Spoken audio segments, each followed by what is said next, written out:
Okay, so I think we are live now. Good morning, everyone, to this Saturday morning live. It's great for all you to be here, and I'm really excited for today's show because we got a lot of great community questions to answer, as well as some of the questions in the chat as well. First things first, just like every live that we start off with, make sure to let me know if you can hear me okay in the chat. Just drop it down.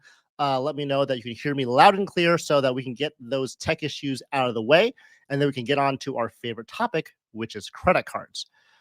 Okay, so I'm going to start with Mr. Robert J here, who's a channel member. He says, very considerate of YouTube postponed, which I didn't do, by the way. When Douglas has his lives, it actually ends pretty much about an hour before mine starts, so it's kind of nice to have a little break in between, since I always start at 10 a.m. Pacific time, and I think he's a little bit more earlier in the morning, or at least for us here on the West Coast. You did ask a question, which you will get to, which is my opinion on whether you should add a Chase ecosystem on top of all of your things. I think your question is number 8, so we will get to that as well. We have John R in the house. John, another channel member. Thank you so much for being here, sir. It's going to be a very good live stream. I'm always glad to have you on board. Jay from the Bay says, thinking a lot of people headed towards 2 to 4 aspires. Are we all crazy? I hit lifetime Marriott Plat. So it's time to focus on someone else. And Hilton seems like they're giving away candy to everyone. Yeah, so congrats on lifetime plat. I mean, that's no joke. I mean, you got to really stay at Marriott's a lot every year for many years in a row. And so having my lifetime platinum is great because now you can not have to worry about that situation from the Brilliant card if you don't want it, and make that room for your extra Aspire card because Amex has that credit card limit, whether it be 4 to 6 or what have you. And so that's very good. So great to hear. I'm going to scroll down here, making sure that people can hear me. Good. So MM Studio says, I can hear you. That's all I needed. Perfect. Let's see. Let's keep going down here. Everyone's saying hello to her. Good morning, Mr. Juan Garcia. It's good to see you. I think it's afternoon for you because I believe you're on the East Coast. But hopefully, we can all be happy that we're kind of in the middle of the day here on this, at least here in Southern California, a very beautiful Saturday morning. One Meow Mix is here. Good to see you as well. Great for you to be here. I'm glad that you're here for us to give us your input on credit cards, and always good to see you here in our live streams. Brad Groover's here. Good morning to you, sir. And then Billy Fowler says, looking forward to this. Yes, we're just going to kind of get everyone in here for a little bit, and then we'll get started with our live stream, which we're already doing, but I mean the presentation version of it as well. We do have our first question here, which is from M&M Studios. He asked, does secured credit cards do a credit check, waste a Chase 524 spot? He's asking because I want to build a relationship with the U.S. Bank to get the U.S. Bank Altitude Reserve, but don't want to waste an inquiry. So I believe that all credit cards will do a credit check, with the exception of American Express, which does that soft pull situation when you have a personal credit card with them already. I don't think that it's related to the Chase 524 slot. Again, Chase 524 is based on the new credit line, not the inquiry, because you could also apply for a card and have an inquiry but then get denied for the card, so that technically wouldn't count for Chase 524. So important, Chase 524 always about the new accounts, not the inquiries. But to answer your question, I think secured cards do result in a hard pull, although I have not ever applied for a secured card because before they were invented, I didn't have a chance to get one because I had credit cards for many years before that. And so that's kind of a more new thing. But if someone has experience with secured credit cards, just drop it down in the chat. Okay, so we have Dalton's here. Dalton also left a couple questions, so we'll get to those questions as well. What's up, Stan the Man? Looks like a Saturday live stream. Yeah, I love doing these live streams for you guys. I mean, it's, I'd like to do more of them. It's just, I do a lot of preparation for them, and so I want to make sure it's really good quality for everyone here that's involved and here's able to be here on the Saturday for the live itself. And so because of that, I try to, do as much as I can, but leave it at a quality that I'm, happy with. Miko says hello. I hope I said that name right. Hello to you, sir. Or ma'am. Cesar Joel, Hermano Cesar is in the house. Good to see you. And he says he hears me loud and clear. Perfect. And our boy Xavier is here as well. Hello, everyone. And Frugal Dan Finance is here. Dugras and Stan on the same day. Christmas comes early. And funny story about that, Frugal Dan Finance, is that I think Dugras does Saturday mornings every week. I do my Saturdays once a month, and so there's going to be once a month. Dugras and myself will be on the same day, so you have Christmas monthly if that's one way you want to look at it. Kevin Wynn asks, what is your highest credit limit on one credit card as of right now? And it's been like this for many years for me. It's $40,000 credit line. I have that on a few of my credit cards. I have a video coming out that kind of displays all this, but if I can think off the top of my head, it would be 40,000 is my Chase United Gateway card, my Bank of America Premium Rewards Elite credit card, my Bank of America customized cash rewards card all have 40,000, and then my Chase Ritz Carlton has a 38.5 credit line. So those are my highest ones. I could take those credit lines and then combine them to make like a much higher credit line, but I like to split them up. I think 40K is the highest I'd ever really do, just because I like to have that line distributed across multiple cards as opposed to having like one like big card to have all the credit line, to rule them all. Okay. Revolving Battle Flock says, good morning. First Douglas Legend and now Stan. It's like 2-for-1 deal today. Just like Frugal Dan Finance. I'm glad I'm having a lot of Douglas supporters here too. Douglas and I really think along the same lines. And so it's really great to have him as a colleague here with credit card content. And I always like watching his live streams and his content because they, a lot of things that he says really resonate with me as well. And I think he feels the same way. We also both love the U.S. Bank Altitude Reserve. So that's also a nice plus. Okay. John McKinstry is here. Hey, everyone. Good morning, John McKinstry, or afternoon, depending on where you are in the United States. Michael Wong is here, and he says, Wong, you'll see us up. I will say hi to Michael Wong as well. Good to see you here. Definitely has some great travel content and has some new videos on his travel, so definitely check out his channel if you can. John R is here. Okay, we talked about John. John, good to see you again. We said hi to you up front, but what's up and good to see you. Always glad to have you on board. You're definitely one of the most supportive of all of us in the credit card community, and you also make some really good content and some very interesting observations yourself on your videos. So keep up the great work as well. Aloha Danica says, hi, everyone. Good morning, Stan. 7 a.m. here in Hawaii. Well, I appreciate you getting up very early to support me in this live stream. Hopefully, we'll make it very good for you. And of course, Hawaii is a great place to be. So kind of jealous that you're there right now. Filmo78 is here. He has the frogs. Good morning, Stan, and everyone in the chat. Happy Saturday. Good morning, Filmo. It's good to see you. Great to see you, as always, in these live streams. John R coming in with a super chat. Let's do this. Thank you so much.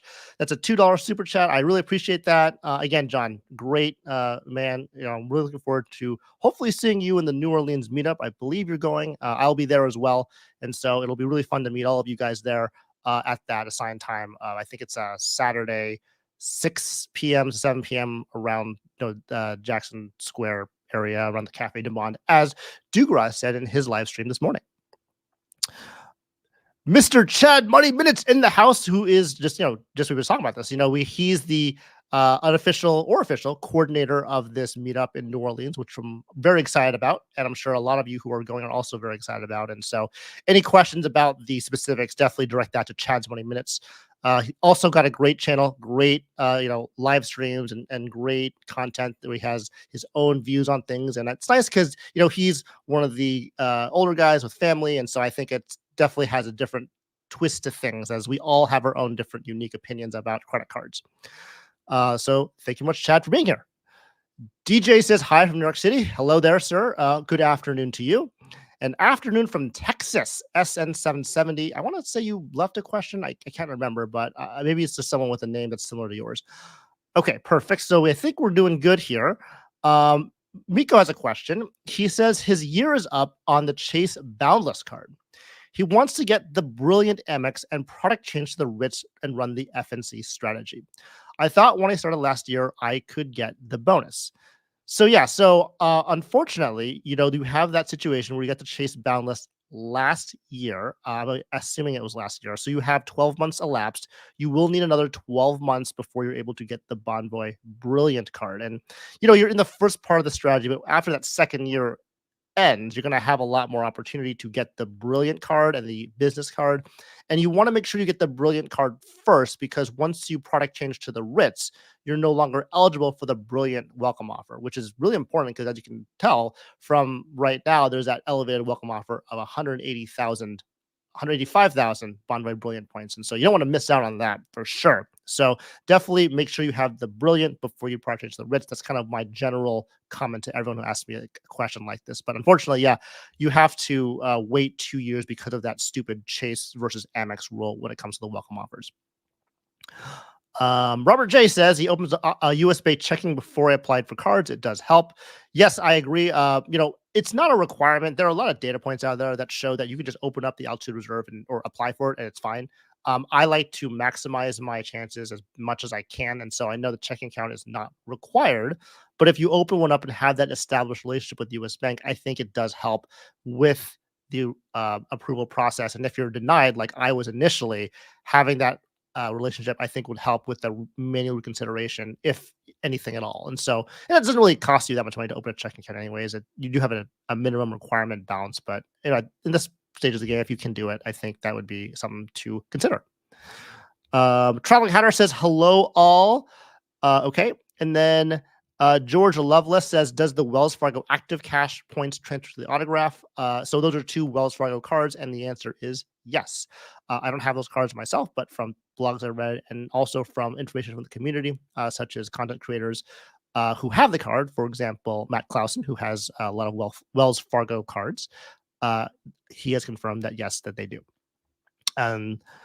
James Scahill has responded to the previous question about secured credit cards. Yes, secured credit cards do. My first credit card with a secured Bank of America customized cash rewards card. That's great. I think that's a perfect card to start out with. It's an awesome card, regardless of if you're platinum honors or regular honors or whatever. Having that customized cash rewards card is a pretty solid card, and it's really a card for everybody. Jason Colorado says hi, so I will say hi back. All right. And Sailor Joel, my man, Duke Rostan, Anthony, and Luke's lives are fire. My favorite lives. I appreciate that so much, Cesar. And I hope that we can continue to do these lives regularly to give you guys the opportunity and the forum to kind of discuss credit cards and learn a little something. And maybe I'll learn something from you guys as well. All right. Catch 631. I want to say you asked a question. I can't remember. I think you did. Looking forward to the stream. Always appreciate the thought and effort you put into answering our questions on these. Yes, and there have been a lot of questions in this community post, so I really thank you all for that. I think there were 18 total questions, and we're going to have a really good time answering all of them. And of course, we're going to have some live polling as well, because that's one of the fun parts. Is I want to get your responses before I really give my take, because obviously we all have different opinions, and we can all learn from each other from our answers. Okay, and so my man, Josh Giebel in the house. Good afternoon. Josh, I've noticed the quality of your videos have been gone up tremendously over the past couple of months. Your background is good, like your lighting is good, your content has always been good, but it's become even better and more organized. So I just want to commend you on really doing a great job with your videos. So just keep the good work, man. You're really killing it when it comes to like the views and the subscribers that you have, and so you're getting a lot more views and subscribers, and I've been watching your channel with great interest. So keep up the great work. You're doing awesome, and you're just going to get better and better from here.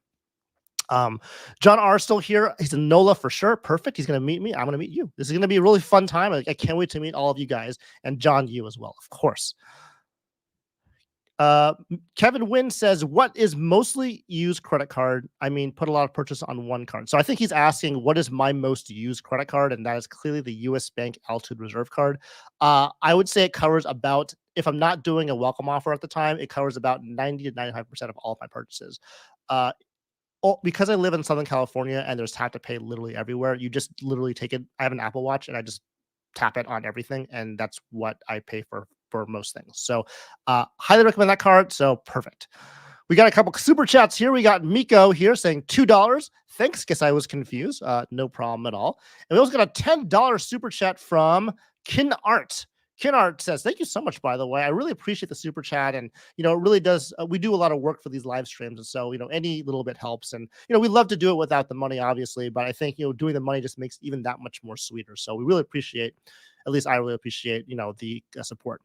He does ask, I downgraded my Ritz last week to obtain the Brilliant. Just got hit with my Amex Platinum annual fee, which I no longer desire. Do I product change the Amex Plat or, and I don't see anything else here, so I'm going to have to figure out what the or is. But if you don't want the Amex Platinum at all, I would either cancel it or you could product change it to something more reasonable like the Amex Green Card. And so that's what I would do in your situation. You do have, the Brilliant for the platinum status, so that's not an issue when it comes to the platinum having the Marriott Gold status. Um, I'll look down here see if I can find your rest of your question, which I don't see. But if the bottom line is if you don't want the platinum, just product change it or get rid of it. I don't think it's necessary unless you're looking for like some trail lounge access specifically or some other specific reason to have that card. There's a lot of other options, and actually, we want to talk about that in the presentation coming up.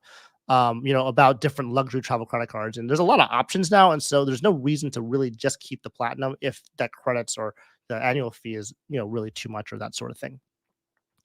Okay. Oh, we have here. He says, I didn't want to cancel the platinum while still waiting to get the brilliant. Well, I mean, if you have the brilliant now, so you can just cancel the platinum. That's what it sounds like to me. So just go ahead and do that. And that'll drop your total annual fees by $695, which is not small. So just do that. I think that'd be the best thing to do. Let's see here. John says, hello, Stan. I don't really understand the benefit of having a card just to use it for travel.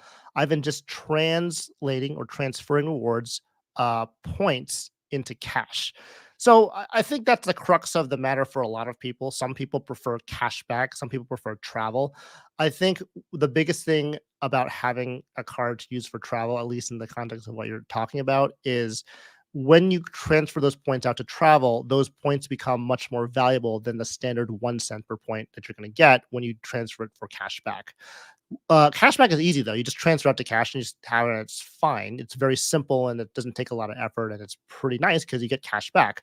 But if you want to do a little bit of work, and by a little bit I mean sometimes a lot of work, you can take those points, transfer to transfer partners, and then do redemptions that actually would get you maybe 2 cents per point, more than that, 3, 4, 5, even 10 if you do it really well, to really maximize the points that you earn. And so that's the game that a lot of us play. For myself, I do a little bit of both. I don't really go for those crazy redemptions. I go for ones that are, at least a little bit better than cashback. But I like to have a little mix of both because I don't my I don't find a lot of joy in redeeming for a lot of value if it's going to take me a lot of work. I'd rather just have a little bit of value for a little bit of time because my time is valuable. And I like to do other things with my time. But everyone's gonna have their own different way of thinking about this. Some people just run straight cash back and they're totally fine with it. Some people they run just travel and that's kind of their thing. And so if you want to really maximize those points, you're not really going to do that with cashback. It's going to be with those travel redemptions. Okay. Hope that answers your questions. You do mention that the travel reward options are bad. Well, it depends on where you look. And so that's where this game comes into play, where you look at the blog, you talk to these content creators, you look at their videos, and there actually are opportunities to redeem them for great things. Like, for example, there are bad redemptions for travel and there are good redemptions for travel. And so a lot of the times when you do international first and business class travel, that's where you get the most value, whereas domestic travel tends to be a lot less than that. And so you have to kind of look at what your travel plans are, what you're doing, and that will help you kind of figure out what's going on. Frugal Dad Finance says, pound that like button. Yes, I agree with that. I'll kind of move to that banner here. It says, if you're getting value so far, don't forget that like button if you're getting value. I really do appreciate that. Right now, there are almost 100 of you here. There's 96 of you here on the live stream. So hit that like button if you're getting value. It really does help with the video and the algorithm, as we all know. And so go ahead and do that. And thank you so much, for that notice. Let's see here. I'm going to figure out where I went. Okay. Josh Keeble says, B of A Cicero is my first two. It's great for cashback, especially with the preferred rewards. I have two of them. Yeah, I'm having that card is great combined with preferred rewards, especially as you get to that platinum honors tier to get that 75% boost to get 5.25% cashback. Amazing. Just amazing card for no annual fee. It's unreal. So that's great. Matt Clausen's here in the house. Wells gives you buckets for cash and points. I agree. Actually, it's very good foreshadowing because I have an answer of just that topic in one of these slides. Zizus Christ says, and I always get his name wrong in terms of saying it wrong. Stan, what are your thoughts on the US Bank Altitude Connect? I think it's a good card. I think it's changing. I cannot off the top of my head remember exactly what it is, but I believe they're removing the annual fee and they are going to change the multipliers to be a little bit less, except for one of them, which is the 4x on. I want to say it's dining or gas. Um, I like knowing food cards. If it works for you, it works for you. I wish that you could take those points and transfer them to US Bank Altitude Reserve to get that redemption value. Sometimes you can do it, or sorry, you can never do it, but that would be a great way for this card to really make a US Bank system to be really, really good. But again, I think because it's no annual fee card now, it's going to be fine. But it's just a matter of what how does that fit into your overall setup? Okay.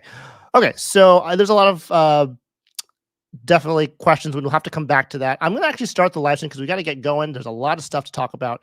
So this is going to be our presentation for today. Thank you so much for all you submit your questions.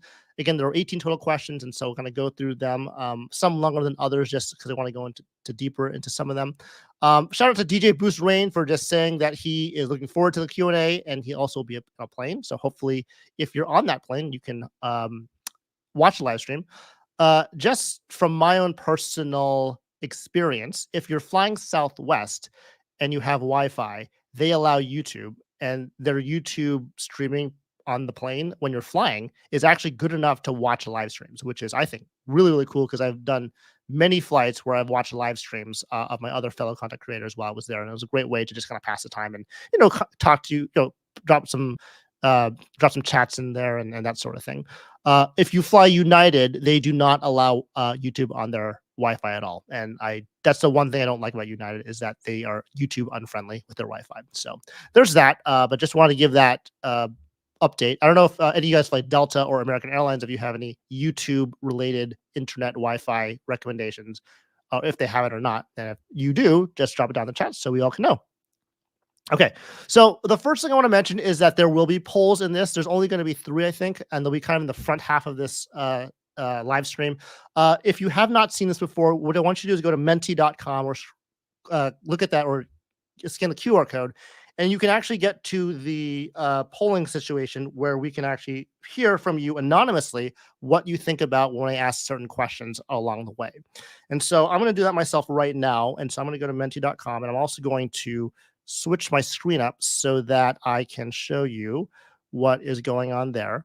So I'll put this on the bottom so you can still see what's going on. That's the code that you would use to join if you go to menti.com. I'm going to do it myself as well. And I'm going to enter that code into here and press join. And once you're locked in, you're locked in. So you're going to be pretty good with that. Just hit the like button. Let me know you're here. I can see that there are about 4 of you here. It'll be just here on whatever is, for me, it's going to be my phone because I'm on the computer right now. But the phone's really cool because it's like a remote. It's like a remote that we can vote on things. And so just go ahead and press the like button. Again, all anonymous voting. Just go ahead and join from menti.com and use code 4805 7611, and then you'll be able to go ahead and cast your vote for these things. Okay, so let me go back to here, and we'll start with our first question, which I'm super excited about. Yeah, so I remember. So Catch 631 did have a question, and it was a really interesting question because we never really think about these things. It's a little bit longer. We're going to kind of take parts of it that I think are more relevant, but I'll read part of it so you guys kind of know where I'm going with this. So he asks that he's looking in the next year or two to open up a business, which is a retail location. And he knows that he wants to keep the spend separate from his regular spend. So he wants to do personal versus business cards. Fine. I think that's the best way to go, by the way. The 2 plans he's looking at are Chase Inc. for a low annual fee, or to climb the Amex membership rewards ladder up to the Charles Schwab Platinum and then cash out all the points into his investment account with Schwab at the 1.1 cent per point evaluation. So what he means by that is, as we know, Amex MR points all combined, whether it's personal or business, and you can use your personal Charles Schwab Platinum card to use that ability to get that 1.1 cent per point cash back. And that's a great way to get that cash back. But what it also tells me is that you're really much a cash back kind of person when it comes to those MR points. And also one thing just on the top of my head, we always talk about, it's kind of a, everyone kind of poo-poos on using personal spend for business cards. And that's, on the terms and conditions of all the business cards. But, you certainly can use business spend on personal cards, and there's no problem with that. Now, it's not the ideal way to do things because you don't want to load up business spend on your personal account and have to deal with the credit score problems that come with that with utilization. But you can do that if you find that a personal card fits the multiplier to the benefits better than your a business card, which I can't really see one of those right now, but that's something you can decide for yourself with your own individual situation. He does also says that his core setup is a Capital One Duo with the Citi Custom Cash for gas purchases. The Venture X works well so far for his travel purposes, and he plans to use his Capital One miles for a trip to Europe, so personal spend would still go towards that. So he likes Capital One Duo, and he also mentions further down the line that he's okay with using the travel portal as well. So his question is, since he doesn't mind using the travel portal for travel, which option would you recommend for business spend, or what factors would you consider when picking between the two? Again, options Chase versus Amex. Either setup I would be open to using both personal business cards, but after the welcome offer, all cards would only be used for business spend. So what he's referring to is that business cards have very high welcome offers in terms of minimum spend requirement. If you load up those business cards with personal spend, it's easier to kind of get that spend requirement. But then after you do that, you can just go ahead and use that for business spend. And sometimes that can be a very easy way to get those requirements taken care of. And so thank you for advance. I always love hearing your opinions and about your thought process in your videos.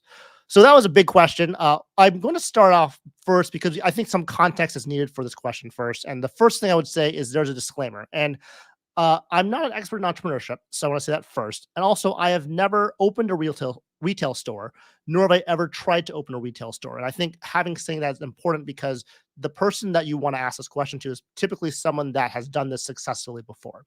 However, because I am a credit card enthusiast and I do love talking about credit cards and know a lot about credit cards, I think I do have some things that I want to mention about your particular question. So I think that'd be very helpful for you. And if anyone has actually done has actually opened a retail store, definitely go ahead and drop that down in the comments. So as we go along, so I make sure that I'm not missing something or I'm actually, not getting things wrong. And of course, specific advice is going to vary by retail industry as well, because, if you sell electronics versus food, versus books, like it's going to be a different kind of conversation there. Okay. Good. So Miko says that he runs a retail store. So if you have any questions or comments along the way, just drop them down. I'll try to keep an eye on the chat to make sure that I know, that I'm giving the right information. Okay. So the first thing I want to say is that the retail industry is going to vary widely. There's going to be a lot of statistics out there, but it's going to vary, right? And so if you're opening the store for the first time, your path of profitability is on average about 3 to 5 years. So it's a very capital intensive thing. So you have to buy a lot of things up front, including things like, real estate, inventory, infrastructure, things like that. And then you have to sell those things and then get that money back. And so it's going to take you some time to build that up and then get the money back from your investment. Because of that, the net profit margins can vary widely. I've seen things from 2% all the way to like 40%. And you're looking at a lot of big expenses. So these business credit cards are really great for this situation because they have these very high minimum spend requirements. And so when you start up a retail business, there are certain things I'm looking at when I'm thinking about starting that up. And so it's listed in what I think would be highest to lowest in terms of cost, right? And so the first thing is going to be payroll, which is going to be your labor. Second is inventory. Third is infrastructure, things like shelving for your retail shop, or like, the cash register, or like if you're doing like any kind of coffee machine or food machine, refrigerators, things like that. All that infrastructure is going to cost you things as well. You have real estate, which is going to be your retail location. You have insurance, and you have taxes and licenses. 5 and 6 are going to vary depending on the state you open your retail location is. Some states like businesses, some states don't. I'll just leave it at that. And so that's going to be the startup expenses. And so for me, I would say inventory infrastructure are going to be a very high expense. And that's going to be kind of what you're going to look for in terms of what you're going to spend the most amount of money up front. You may be like a mom and pop where you actually don't have any labor. You just kind of run it yourself, and that's fine. But most retail locations have some level of employee, some kind of payroll costs. Yes, and Kim also mentions payroll cannot be paid on a credit card, and that's true. And that's why I just have bolded the ones on the slide where you can likely use credit cards to benefit from that. So at this point, let's talk about your individual things that you are looking for. So your situation is that you use the Capital One Duo, which, as we all know, is known as the Capital One Venture X, as well as the Capital One Saver One. And you also like redeeming through the Capital One Travel Portal. So maybe it'd be helpful to have a business card that also contributes to that Capital One setup. So that's where that comes from. So having thought of that, let's go to the first slide, which is for Chase Bank. And so these are the four cards for the Ink cards, which is the way you would start, with them. So you have the Ink Business Cash, Unlimited, Preferred, and Premier. As we all know, the Ink cards have a really great welcome offers, but I do want to spend some time on the Ink Business Premier because that is something that may be more helpful to you in your situation, being that you tend to you run the Capital One Duo, so you have more miles in that ecosystem. Uh, Having a Premier may not be a bad idea. Now, we all kind of don't look at the Premier very often because it has this thing where your points are not transferable to the other cards. So when you earn these your points on the Premier card, it's literally just cash back. However, if you have a business with a lot of spend, this may be something that may be helpful because it has an annual fee of $195. You get 2.5% cash back on those purchases of $5,000 or more, and unlimited 2% cash back on all purchases. And what's nice is that this is one of those cards, just like the Amex Platinum, Gold, and Green, where there's no preset spending limit. And so that can also be very helpful to help open up this retail store. Um, that would be for Chase. You also mentioned Amex. And so there's two cards I want to mention about that. I understand you were talking about the Charles Schwab situation, where you would build up with the Amex Blue Business Plus first, potentially, where you have no annual fee. You get 2x points back up to $50,000 per year, which is, very reasonable, but maybe you need more than that depending on what you're doing with your business. And then you also have the situation where you have the 0% APR for 12 months, which I think I want to say the chasing cards have those too, the no annual fee ones, but I'll have to go back to that. Um, so if you need some more time to pay off those expenses, that'd be helpful. And I try not to talk about the 0% APR for that much tough time.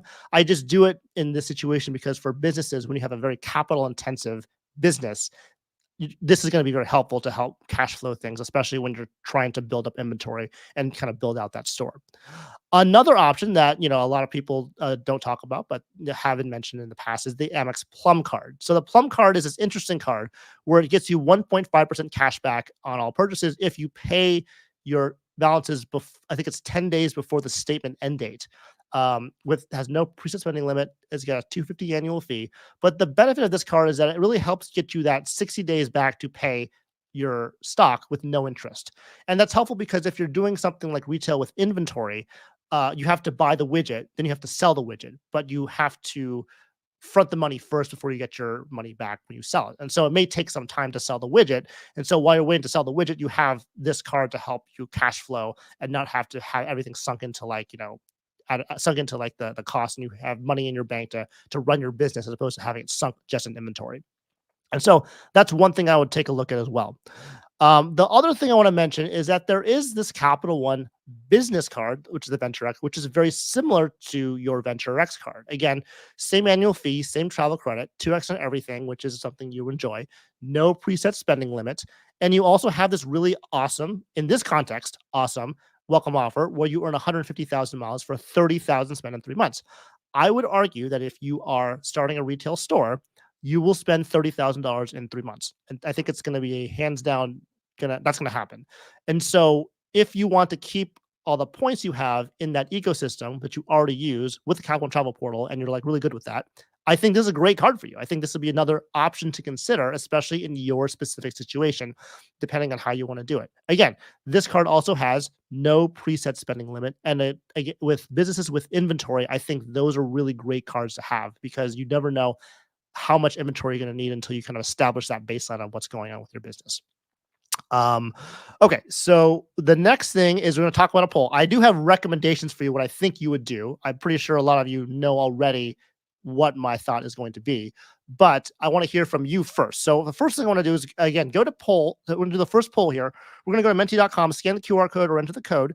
If you were already in from before, we're going to go ahead and move that slide to the next slide of the question, which is going to be right here.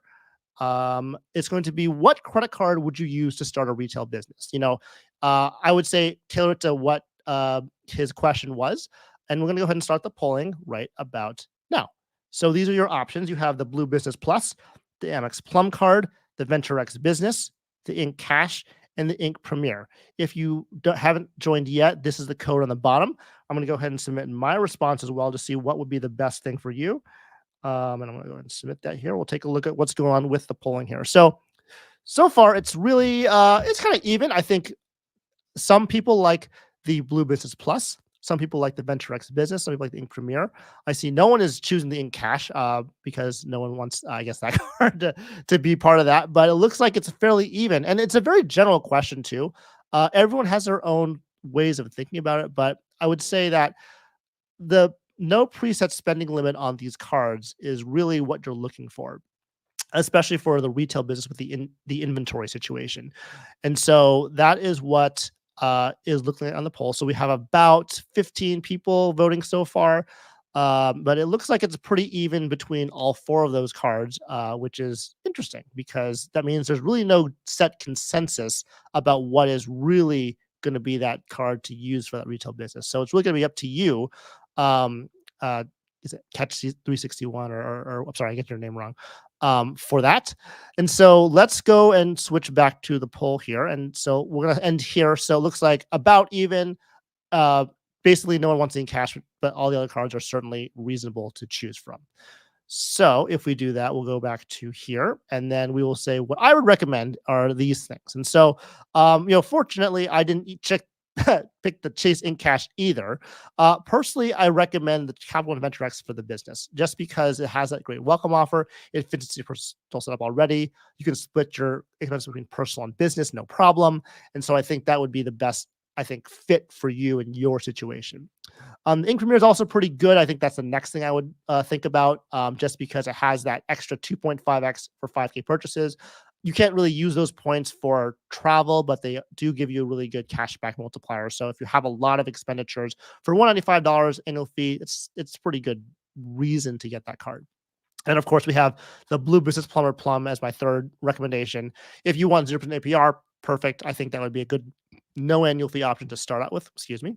And then for the Plum card, I think it's a good card that to think about if you think you're going to need inventory and you want that kind of net 60 situation where you have time to pay off all that cost without any kind of interest fees.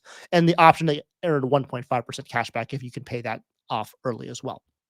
Okay, so there was that. So I hope you all enjoyed that little ride down the road of retail. We never talk about that a lot, which is interesting. So I thought that was really a great question to ask. So I appreciate that question. I do want to go back up here to see if I missed anybody. Chad Pennicuff's in the house. Chad, good to see you, buddy. Thanks for coming by. JP Knowledge is here. Stan the man. Happy Saturday. Which airline are you flying with to New Orleans? Well, New Orleans, I will be there next week. I will be flying in via Southwest. I have a lot of Southwest points, and so I just decided to use those to do that. I also got the companion pass for, I think it was the promotional one from March. And so that's valid from August 5th to like early October. I think it's August to October 5th. And so I get to bring my wife with me for free, which is awesome too. Right. So Brad Groover also says that he's already invested in this capital ecosystem. Why not keep it simple? And so I agree. I think the VentureX business was a great card to have. Good question here from SN770. Could look at Capital One Spark if not wanting duplicate benefits to your VentureX. I think that's a very good thing to recommend because I was looking at that card when I was making those slides. I thought about it and I said, well, the VentureX business is probably better. The Spark Cash Plus, for those of you who don't know, is a no annual fee card for the first year and then $95 annual fee, 2x miles back on everything. I would just say that because of the way the statement credits are on the VentureX and the sheer amount of spend you're probably going to put on the card, I think the better value is going to be the VentureX just because you can have that welcome offer. I think that would be just the welcome offer is just so much better on the business than on the Spark Cash Plus that I would really go for the VentureX business more than Spark. But if you want to keep the annual fees low and you want to keep it like more reasonable, then I think the Spark is also an option. Understanding that, the problem with the VentureX and the Spark card is I know that I think it reports your personal credit. I believe both of them do. So there's another thing to think about as well. But again, something to think about is definitely the Spark Plus. Okay. David Williams says, my family ran a car dealership for 60 years and used to pay bills with a credit card. I got many tickets to Europe. Well, that sounds like a great way to use all of those points when you buy inventory. Miko says, as the resident guy who has a retail store, I would suggest anything with 0% unless you have a ton of money to pay off your card. Very good advice. I think that's a great insight, and I think 0% APR is that's what it's for. It's for making sure you have the cash flow and to be able to load up the credit card so you can keep that inventory on the card and not have to worry about any of that cash missing from your bank account. Joe Mono says, "Yay, I made it." Joe Mono, I'm glad to have you here. Thank you so much for that. Solid Liquid Fox says BBP has that 50K cap that makes me hesitant to just recommend it for a business and not a quote business. Yeah, it's going to depend on what the business is. I would even say that with this YouTube business, the BBP was one of my first cards, and I never even get anywhere close to 50K because the business for YouTube is no inventory, there's no capital expenditures. Well, that's not true. You have to buy like cameras and stuff and lights, but like that's not going to lead up to 50K if you're not doing a production studio. But if you're doing something with inventory, I think that's where you're absolutely right. I think you need to have something that maybe higher than 50K, especially if you're starting up with a business. Jabon asked, what's the benefits of the Plum card? We just went over that. So just rewind after this live stream is over and we'll get into that. And then we have here, we have the man himself, Catch 631. Thank you for taking the time to answer. I hadn't considered the VentureX business because was not wanting the business spend to report to my personal credit. Also appreciate the thoughts on PSSL. Thanks. Oh, you're welcome. Yeah, I know that personal credit history thing is kind of annoying. But you have to weigh it between that and having the miles, the massive amount of miles you're going to be getting from that card. So if you're not going to be doing anything like getting a new mortgage or getting a new car or like applying for a loan of some kind, you probably could take the short-term hit and then figure out a way to maybe get that utilization to be lower if you can pay those expenses down earlier. Okay. Sis 1976 says, Stan, I finally got my first business card, Inc. Business Preferred. Congratulations on the new card. This is a great time to get it because of that 120K offer, which it sounds like it's ending somewhat soon. So if you want to think about it and jump on that welcome offer of 120K for 8,000 spend in 3 months, this is the time definitely to do it. Okay, so we have that. Dong came into the house. Good to see you, Dong. And then we have others here.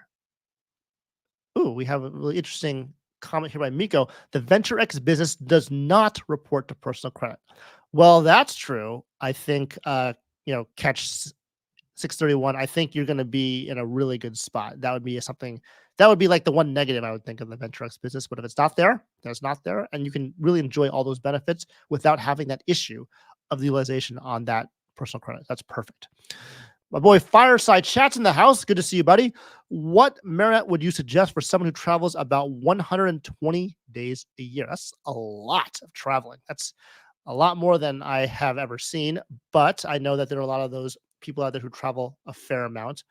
It depends on what you're looking for. I have said this in previous live streams that I like the Westin a lot. Westins, I've been basically they cost like the same amount of money as a Courtyard, but they have luxury benefits. And so I would say do that if you can.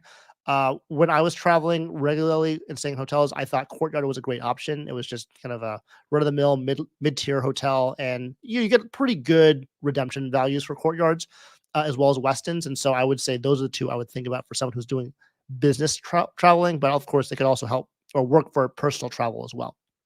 Okay. GP Knowledge says Southwest is adding assigned seating. What are your thoughts on that? I've never flown Southwest. I personally think it's a good thing. I personally book my flights way out in advance, and so I'm able to not worry about the seat selection thing. There are a lot of business travelers that actually book flights like right beforehand, and so they actually really benefited from the ABC boarding system, where it was like more like a Greyhound bus, where the faster you check in, the earlier your seat was. And when you do bookings that are really close to when the flight is, there's obviously less seats available. So I think for myself, I think it's a good thing. I really do enjoy having the opportunity to choose my seat as opposed to the whole scramble thing at the beginning, and I don't have to worry about it. Some people like it, some people don't. I think what's going to be the big answer is what it's going to look like when they actually announce how it's going to work out. They just released their flight schedule up all the way until I believe it was April 5th or something like that. And then usually at the bottom of the screen on Southwest, you see a thing where it says, watch out until like this date. We'll open up our flights up until this date. But this time around, they say, we don't have a date yet to release our flights. So I have a feeling that they'll implement this seating arrangement probably by summer of 2025. And so when that happens, I'm definitely going to do a video about it as someone who travels in Southwest very frequently. And we're going to look at the pros and cons of the seating assignment that they are kind of going to propose and what the actual thing's going to look like. But right now it's all just speculation, but I personally think it's a good thing.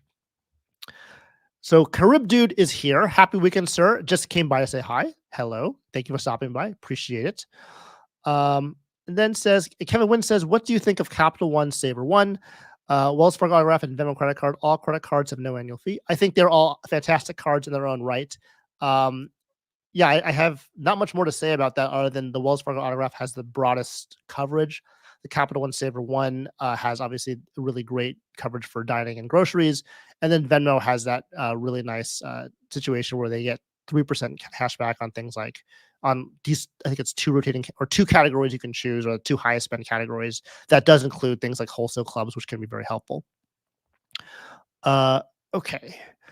So Mary asks, Stan, where have you traveled to with your point redemptions? I generally redeem them for domestic stuff because I don't travel internationally very often. However, my honeymoon is coming up later this year, so I will be traveling to Japan and Thailand for that. So I'm super excited to be able to do that and to actually show you guys what those redemptions were like. So that'll be really, really cool. Okay. And then Alejandro Higuain says, I have called Amex Gold customer service and they said they still see my next annual fee as $250, which will be renewed in 2025. Any thoughts? I have no idea why it's still fixed at $250. And what I'll say to that, Alejandro, is sometimes they are wrong, but if they are right, why break it when it's still working is kind of what I would say to that. So hopefully it renews at $250 next time, but we'll kind of see where that stands. I think it's supposed to be by October or something, or I can't remember the exact date of this change, the annual fee change, but I think it's something that will happen probably by April 2025. Maybe it's already in place. I don't know. I don't have a cold card anymore, so I have not kept up on that news. Okay, so we're going to go move on to continue on here on our presentation. So we have another question here from Ian. Ian asks, let's say that you have only 5 credit cards for the rest of your life, 1 hotel card, 1 airline card, and 3 others. What do you do and why? And so I was looking at this question and was very interested to see what I would come up with. And for the most part, I think I have pretty much all the cards I would want to have in this setup. I have a core setup, and I have some accessory secondary cards, which for me are typically hotel cards. And so when I look at what I came up with, I came up with this. So this would be my 5 credit card setup if I could only have the cards I have, only have these credit cards for the rest of my life, and they didn't change based off of, down the line, right? Because as you know, credit cards change very quickly. And so if they change, it'll change the way I answer the question. But if at this point at the time, if they're the way they are now, this is what I would have. On the top is going to be my core setup, which is going to be the US Bank Altitude Reserve and the Bank of America Premium Rewards card, which, I do have the Platinum Honors Boost. So it does get me basically a catch-all for all of my other stuff that does not get on the Altitude Reserve card. So mobile wallets for Altitude Reserve and then non-mobile wallets for the Bank of America card. The second bottom part is actually going to be the 3 cards I'm going to choose because of mostly benefits. So I have lounge access, from the US Bank Altitude Reserve, but mainly from the Amex Platinum card for that Centurion Lounge access, the Priority Pass membership, as well as some of the things I want to get also, which is Hilton Gold. I think Hilton Gold is so good. I could not move forward in time without Hilton Gold just because that food and beverage credit is just so powerful. And so I want to make sure I have that, but I had to pick only 1 hotel credit card. So the way I was able to get through this was to use the Platinum for the Hilton Gold status. And I also wanted to have the IHG Premier card. Now, you could have the Premier or Premier Business. It's not the same card, so I just put the Premier here just so it's more, no business cards. But basically, having that ability to book the 4th night free with your IHG points is absolutely incredible. I didn't know what I was missing until I got this card, because I do a lot more 3 to 4 day stays than I do 5 day stays. And so Hilton Marriott has that fifth night free, but with IHG, you actually have a fourth night free, which is so much more helpful. And so having that ability is really important. So the only way to have that ability is to have one of their credit cards. And so that's why I think that deserves a slot in my 5 card setup with that one hotel card. But I would also like to have a Hilton card, but because of the way it is, I only have one choice. That's why I chose IHG over the Hilton card. And then for airline, I love this little guy here, the United Explorer card, because what happens with this is this card is like $95. It gets you the 2 United Club passes. It gets you free check bag for 1 guest on your itinerary. It gets you priority boarding. It's all the things that I want out of a card that's for a reasonable price. Could I have put the United Club card in there? Yes, I could have, but I think to keep costs down, and this is about a $1,200-ish annual fee setup combined, I think that's a pretty reasonable way to go. Yuri G actually says that IHG Select and Traveler is the best combo. That'd be great. I wish you could get the Select card. I think it's not available anymore. So that's nice, but that's not something I can get. So it's not something I'm going to consider. So there's that. Now I did, we were going to ask Stan, you put the Platinum card here, but didn't you just like make a video about the Platinum card being like, bad, or you're not going to cancel it? And I was like, yeah, I probably would cancel it. And I still don't appreciate all the statement credits on this card. So I did want to just show, if I didn't have the limit of the hotel card, the one hotel card and one airline card, I actually would do this instead, where you would actually replace the Platinum card with the Hilton Honors Aspire card. Actually, I think it's a Surpass card. The Surpass card, and then have the Ritz-Carlton card too. The Surpass card, because it has a Hilton Gold status, and you have that ability to earn that free night award with $15,000 in spend every calendar year. I do like that a lot. For me, I like that more than the Aspire card, because I don't stay at Hilton's like super often, and it's hard for me to use those statement credits regularly, and there's a lot of them. So I actually do like the Surpass more than Aspire for my situation. And then the Ritz-Carlton card, I want that card because it's a great Priority Pass benefit. You get access to Sapphire lounges as well as the regular Priority Pass lounges. You have the Priority Pass restaurants covered by the US Bank Altitude Reserve. You get the Marriott Gold SAS, which is like not great, but it's better than having no SAS at all. So I have 3 hotel cards covering my 3 main hotel chains, which is going to be the Hilton chain, the Marriott chain, and then the IHG chain as well. And so that's exactly what I would do if I was not limited by that one hotel, one airline credit card setup. But that's the answer to that question. I think it's a very great question. So thanks for that, Ian. We're going on to the next one, which is John. Johnny Cashback says that, Stan, you need to preach the Bank of America ecosystem and talk about why the PR Elite reward card makes sense for some people. Everyone else always talks about either Amex or Chase. Tell me something I haven't heard of before. And so I've had this channel now for about almost 3 years. And what's really interesting is that my first very popular YouTube video was this video here, which is, I released it maybe 2-3 months in after my channel was started.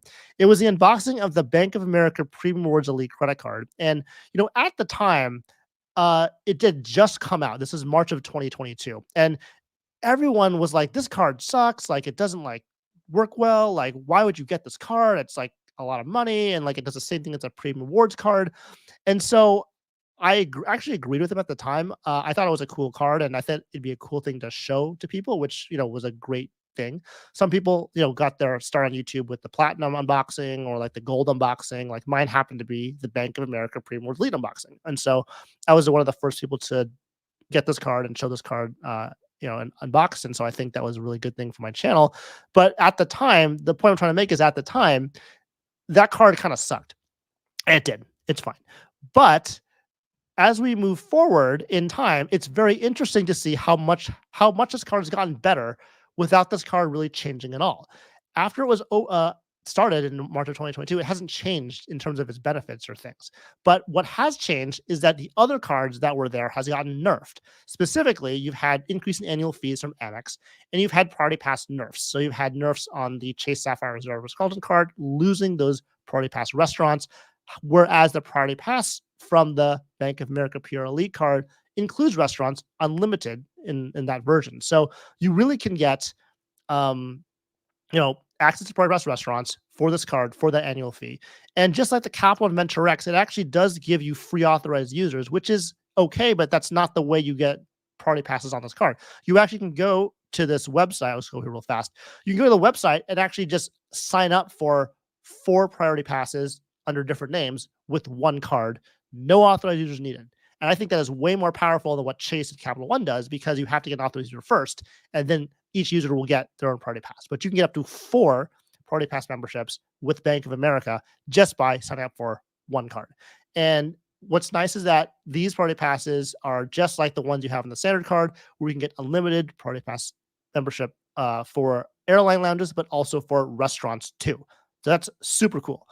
Also, this card has the standard stuff like, if you have Platinum Honors, you have 3.5x for travel and dining, 2.625x and everything else. It does have a very high annual fee of $550, but you have that incidental credit and the lifestyle credit, which can include things like Ubers and Lyfts and like fitness clubs and like other things like that. And so ultimately it's $100. You have that also 20% airline redemption bonus, which you can get those earnings to be a little bit higher, because you can redeem your points for flights on the Bank of America travel portal for 1.25 cents per point. So this is actually a very solid card, mainly because the Party Pass has, and also the other Party Passes have been nerfed. And so it's kind of interesting how this card has gone from a kind of a not great card to a card that is actually pretty helpful for a lot of people, especially if you're into airport lounges and Party Pass. So again, Yuri asked what's lifestyle credit. Ubers, Lyfts, what is it? Fitness clubs. I think there's a few more things out there, but it's definitely easy to use. It's not hard at all, and it's annual. Both of these cards are annual, so that also is super, super cool. Okay, so let's see here. So Kevin Wynn also agrees the B of A Elite in the beginning, it sucked, but now it's great. I totally agree with that. I think that is actually the Chase Sapphire Reserve situation too, in its own way, and so we'll kind of go over that in a little bit. Okay, so the next thing is the Party Pass. We talked about that. Okay, the next question is from Steven. Steven asks, outside of the new DoorDash credits coupon and the Marriott Gold status with the option for extending, I believe it's like a 3-month trial or something like that, do you think there is still pressure for Chase to increase the benefits offered by the Chase Sapphire Reserve to remain competitive? And there's a lot of talk about that in terms of the Chase Sapphire Reserve improving. I certainly think, like everyone else, it could be improved. However, I don't think that there's a reason for it to change from Chase's standpoint, because the bottom line is that we keep getting their cards. Even though that we want them to change, we still have their cards. We still pay their annual fee on their cards. We're not leaving them en masse. And it mainly comes down to because a lot of their cards, not just the Sapphire cards, but other cards too, they all have great welcome offers. And so we keep coming back to their cards and keeping them, mainly the ink cards. And so I think there's no reason for the change, because it's still marketed in a way that people still continually get their cards. Sapphire Preserve, Sapphire Preferred, Sapphire Reserve, all those cards are definitely ones that we want to be changed, but they're not. The only way they'll change it is if there's some kind of like mass exodus showing that we have no longer any interest in those cards. But the issue is that because we still keep getting them, they're still going to keep it the way it is. Now, should they change it? Yes. Are they going to change it? I mean, no, probably not. That's kind of where we're at. Okay, so that is that section there. I'm going to go back to my beautiful face here, and we'll catch up on some comments. I apologize if I missed your comments. I have a lot to talk about with the community posts, and sometimes the comments get a little bit sidetracked. So I will try to get to some of your guys' here. Let me see here. So we'll start here with John B. Currently planning to do a trip to Japan next May. That sounds very exciting. What credit cards, co-brand or otherwise, do you recommend to take advantage of FNCs, subs, elevated status, etc.? It's going to depend on what you want. I would say that if you have Chase cards, Clear Advantage is Hyatt. If you want to stay with Hilton, obviously the Aspire card and other types of cards that generate those FNCs are helpful. Marriott has a lot of great cards too that have annual anniversary FNC, which will not apply to you because you need to have a full year cycle to get those FNCs. So I would say credit cards, if you want to go with the easiest. I would say take a Chase card, Chase UR point card, and try to redeem that for Hyatt. That'd be, I think, the best way to go, especially because there's like that Chase Inc. 120K offer. There's that rumored, Chase Inc. Unlimited 90K offer coming up soon. There's a lot of like great UR point offers. We can transfer that to Hyatt and then get a really good redemption on what you want to do when you're in Japan. So that's what I would say for that. So hopefully you find a great redemption for yourself, and I hope you have a good trip. Okay, Arnold asked, how do you utilize the travel rewards you earn from the U.S. Bank Altitude Reserve as your primary card? It's a good question. I spend a lot on that card, so I get a lot of points back. But the one thing that I think has been the most helpful is that when I travel, I tend to take a lot of Ubers. I don't do a lot of rental cars unless it's like one of those cities where you need a car to go places. And so I typically use a lot of Ubers. And so the Uber is linked to my US Bank Altitude Reserve card. And so every time I take an Uber, I get like that RTR message to redeem, and I redeem it for 1.5 cents per point. So all my Ubers are basically covered when I travel, which has been really nice. Is it like a big redemption for a hotel? Like, no. But most of the time I stay with points anyways, or I redeem them for free certificates. And so I don't really have opportunity to use that card for those things, nor do my points get high enough to match a cash stay on a hotel either. So I try to net zero like this US Bank points as fast as I can. And the best way I've found to do that is to just use it for my Uber trips or taxi trips. If it's taxi, any kind of transit option, I think is the best way I've been able to use those US Bank cards. And I keep that level of points pretty low for myself. So that's how I use them myself. Okay. All right. And so Mary 3 asks, which Chase credit cards unlock the ability to refer points to travel partners? So transferring points, easy. There's 3 of them. Inc. Preferred, Sapphire Reserve, Sapphire Preferred. Those are the 3 you have. Those are the options you get. And so if you have one of those 3, you can get your points to transfer from one of your point cards to one of those cards, which then can be redeemed for transfer partners. Okay. Let's see. Let's keep going down. Yes, IHG has that $50 to United too. $25 per month in the travel bank. So that's also a very good benefit on the IHG card too. And let's see here. Ryan asked, do you book business travel through a portal like Concur? What are your best strategies to get upgrades hotel or airline wise? So I am not the best person to ask this question. I don't book business travel through travel portal. I just do it directly on the airline. In terms of upgrades of hotels or airlines, upgrades for airlines, I would just say if you fly United, I would not fly in a hub. I would just fly in like a non-hub, and then you have a better chance of getting upgrades because there's less people that have higher status than you. When you go to upgrade for hotels, I know Sledge talks about this a lot in his channel, but basically you just ask, do you have any upgrades? Especially if you have like Marriott Gold, Platinum, or Hilton Gold or Diamond. Just ask. You may get it, you may not get it, but you definitely won't get it if you don't ask. I'm really bad at that. I try not to like be a bother to people, so I try to be better at that in terms of asking for upgrades. But I think the best thing to do is just ask. Jamil Harris asks, do you still have your Ritz-Carlton Visa? Yes, I do. It's one of my favorite cards at this point. I just love the Pride Pass on it and the 85K free on award that I get on the card as well. Okay. All right. Solid Liquid Fox says, my 5-card setup would be the US Bank Ultra Reserve, customized cash rewards, Hyatt Personal, Delta Reserve, and Inc. Plus. Great. I don't actually know what the Inc. Plus is. Inc. Premier or Preferred. Plus. I don't know what that card is. So you have to tell me what that card is. But that's a pretty solid setup. US Bar is a great core setup card to have just because it covers so many categories at such a nice level on one single card. So I'm all about that. And the customized cash rewards card has that online shopping category, which can be very helpful if you do a lot of online shopping. Okay. So I think we're good here. Let's see. Kagan C asked, Stan just applied for the AA City card with a 75K bonus. Do you have any experience with AA miles? I do not, other than getting them and renewing them for AA flights. I know that they're worth a lot of money in terms of cent per point, but there are certainly ways to use them that I'm not as familiar with because I'm just more of a domestic traveler. Cesar says, I have the reserve and it is by far the worst premium travel card. Only got it because I got denied twice for the Venture X. That's fair. I mean, it depends on kind of what you're looking for with that card. Again, I think it actually has improved just by existing and not by like doing anything specific, just by nature of everything else getting worse. So we'll have to see what happens with Chase Sapphire Reserve and if they actually decide to change it or upgrade it or not. Certainly could use a facelift, but the big question is, will Chase do anything about it? Okay. Julius asks, "Hey Stan, what's your thoughts on the brilliant for the dining in 85K cert only? Math is looking to be 40 to 60% off the cash price on a stay for a lot of St. Regis bookings."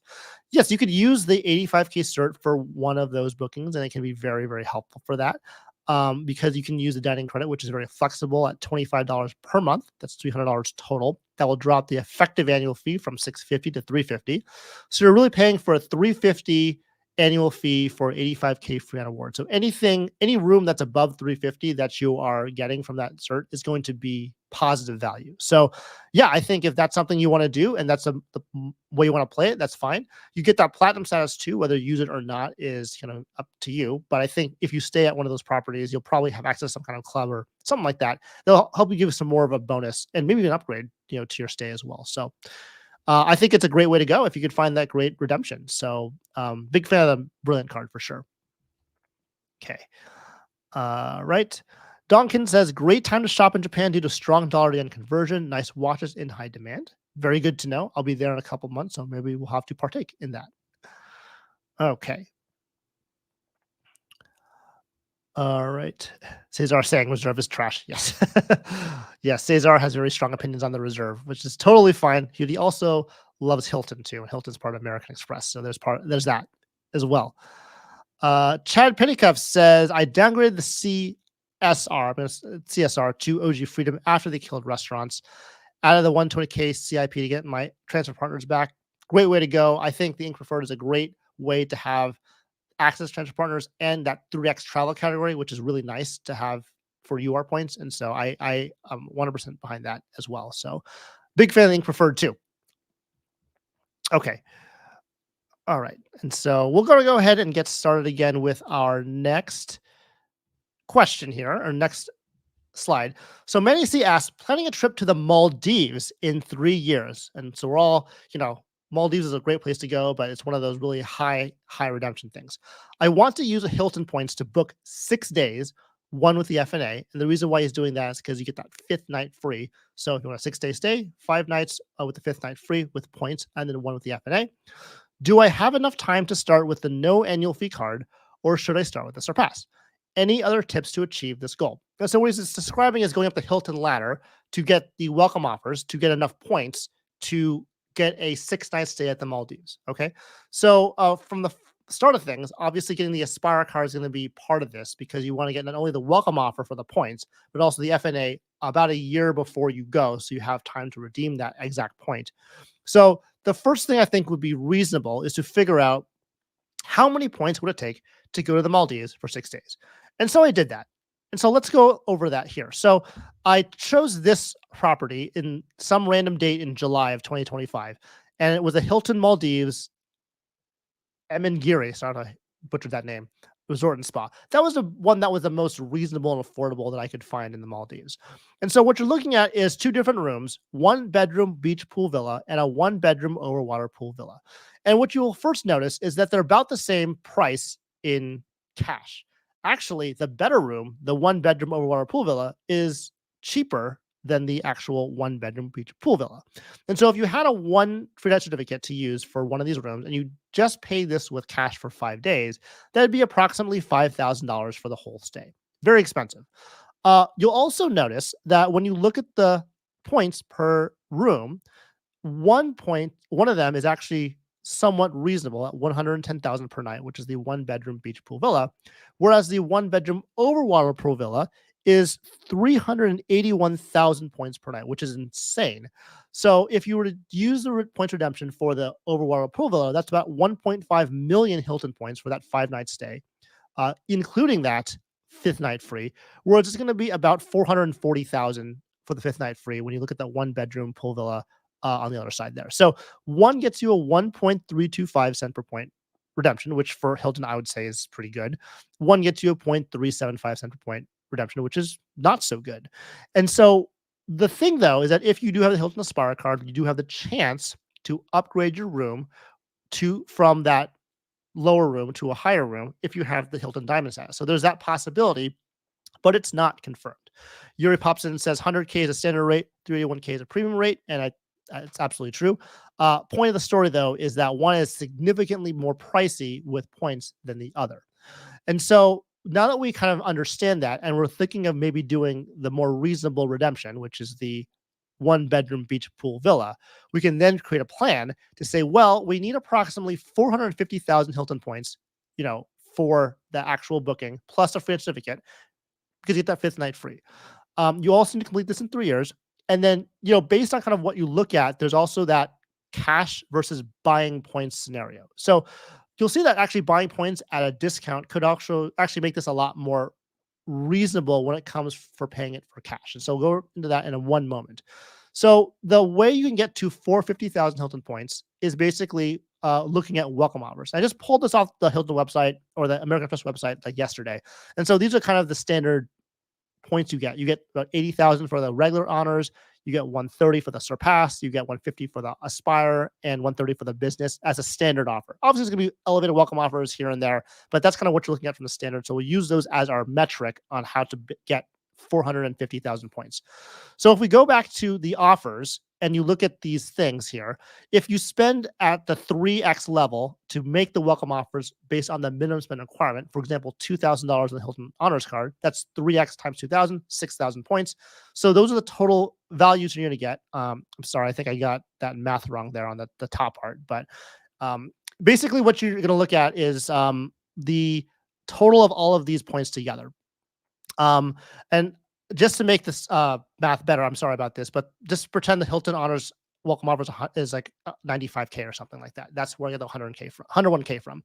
So if you just get the Honors, Surpass, and Aspire card together, you'll get 408,000 points total, which is not going to be high enough to get to that 450,000 points.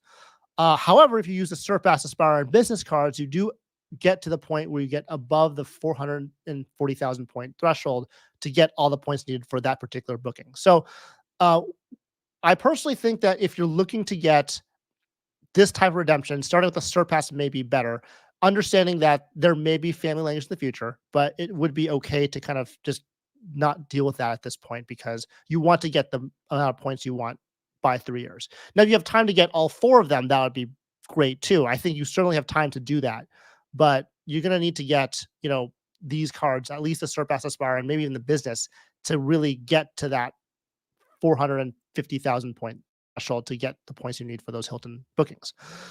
So that is what I would say for that. One other thing I want to mention, though, is that Hilton does offer this 100% bonus on Hilton Honors points.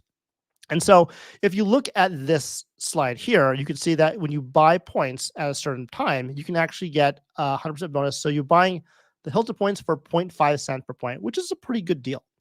And so if you do that, this would cost you $2,400 for 480,000 points. Again, putting you over that threshold for the points that we're looking for. So again, we're looking at these 2 rooms here. If you were to get this, the first one, which is the 1-bedroom beach pool villa, if you were to get that hotel room, you would actually get that cash rate to be about $5,000. But by using points that you bought at 100% sale, you actually could decrease that amount by about $2,500 or about 50%. So that's really good.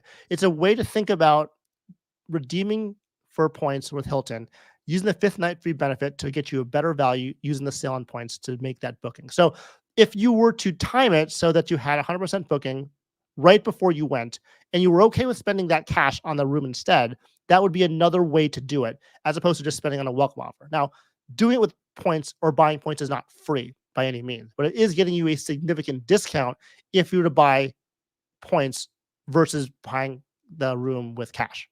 And so that is the 3 methods, I think. To answer the question, I do think you should start with a Surpass card to get started because you're going to need at least those 3 cards. But if you want to have 3 years, you have 3 years, I think you can still do it with the Hilton Honors card, no problem. But what I want to do is throw it kind of to you guys.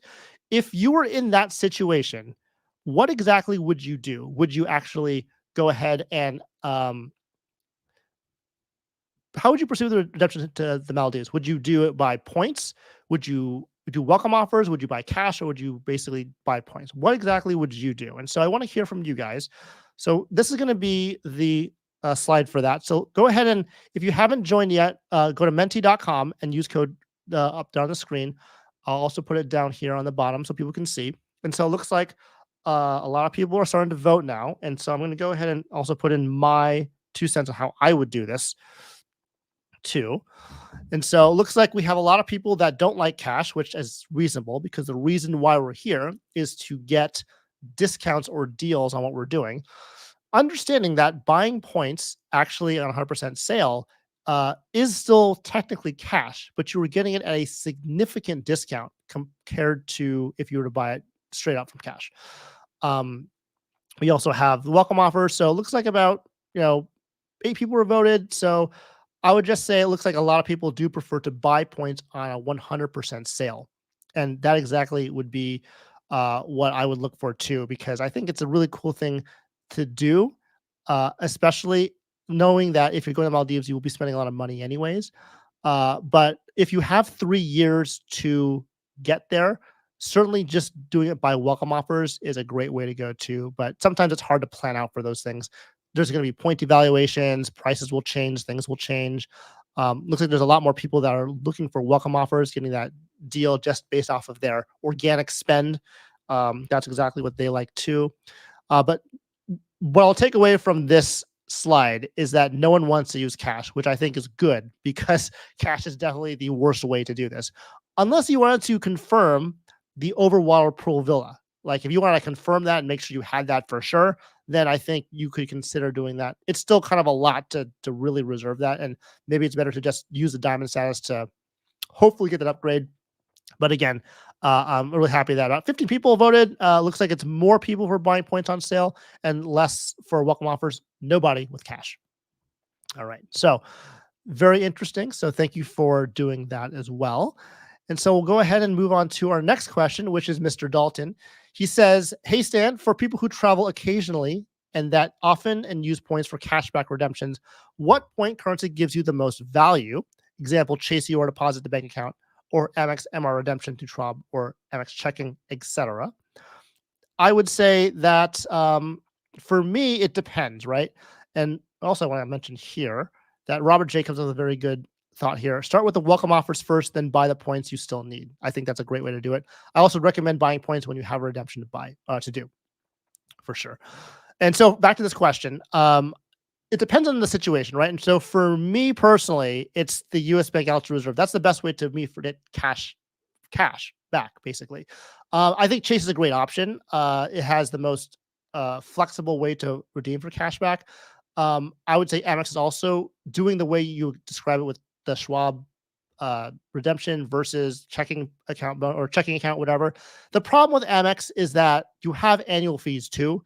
And so it really dilutes the amount of cash back you really get overall, unless you value statement credits at its full value. And there's a whole situation with that. But really the best way to get the most points for the least amount of money is going to be your Wells Fargo cards, because you have really good earnings with the 4% or the 4x on the Attune card. You get the 3x on the Wells Fargo card. You get the 2x on your catch-all. And then you can redeem them very easily. And they all have no annual fee, by the way, all these cards. And so if you think about from the earnings perspective and you want to do cash back, that's what I would say generally. If you were to take the two you mentioned in your question, Dalton, it'd be the Chase is what I would go with. I think that'd be the easier thing for me to do. For me at this point, Amex, their annual fees are so high. Their multipliers may be a little bit higher, but when you take into account the annual fees that they have, it's just not worth it when you take that value out of the cashback you already get. And so that's what I would say for that question. So Liam has a question here, and he says, hi, Stan. I'm excited for the Q&A session. He is asking what would be a good travel endgame card or cards to keep. He's been chasing sign-up bonuses and now find himself with a few credit cards that have high annual fees. He holds the Amex Platinum, US Bank Altitude Reserve, and Capital Venture X. He likes the US Bank for the mobile purchases and the 2x points from the Venture X. He really wanted to get the Amex Platinum for the rewards and some travel perks, but he's now realized that the lounges aren't as important, so he wants to downsize his annual fees. What recommendations do I have for him? Well, I'm all about downsizing annual fees, especially from cards that you don't get value from anymore. So if we look at your core credit card setup, really, if you don't travel as much, the US Bank Ultra Reserve is a really great card that has these luxury travel benefits. You have those 8 Priority Pass memberships every year. You have things like the real-time rewards redemption from the 4.5 more wallet, like you mentioned, but also like the travel insurances, the baggage insurances, all those things come on this card too. You have primary auto rental collision damage waiver if that's something that you want to do as well. So there's a lot of things with that card that's really helpful for travel if you want to just downsize and use that card for that purpose. Of course, the Capital Metrics has that as well, and you have that as your catch-all card, so that's really, really great. And so I would say that you have a really solid core credit card setup. Now, in terms of the next thing, you wanted to downsize from the platinum, which I think is a good idea if you don't use lounges or don't prefer lounges. So if you don't prefer lounges, what do you do next? Well, I think hotel credit cards are the best way to go. And there's a lot of options here that you can use. And kind of that's where I'm going as well. Getting hotel cards with these free night certificates or free night awards, where you pay a small annual fee, not small, you pay an annual fee that you can maybe or maybe not get down from statement credits, but then you also get that annual anniversary or annual free award that will help get you that value over the top. And so if you want to have, you have frequent enough travel to use these certificates, that was what I would do to downsize from having like a lot of travel credit cards with high annual fees, and then you can bring it down to maybe something that is more reasonable. I mentioned the Brilliant; it's kind of high. You can use the Boundless card if you want to do that, or the Bonway Business. You could use the Spire for the Hilton. It's kind of higher too, but it's the only one with the automatic free night certificate. You have the IHG Premier card, which is pretty reasonable at $95. If you want a more reasonable 85K, Ritz Carlton at 450, still very, very cool. Looks like we got someone flying in the house here. Sunmaster17 is 36,000 feet in the air. I'm glad you're here to join us. Hopefully you're, I want to actually hear this. I'm curious if you're in like what airline you're on, because I was wondering what airlines actually have YouTube capabilities of streaming live streams. And I know Southwest is one and United is not one, but I was also unsure about which ones, did or did not do that. We also have Chad Pennicuff in here saying, after getting US Bar, my Venture X has gone to a physical catch-all, Walmart Home Cheapo, which I like that, Sam's, and other places that don't accept tap to pay.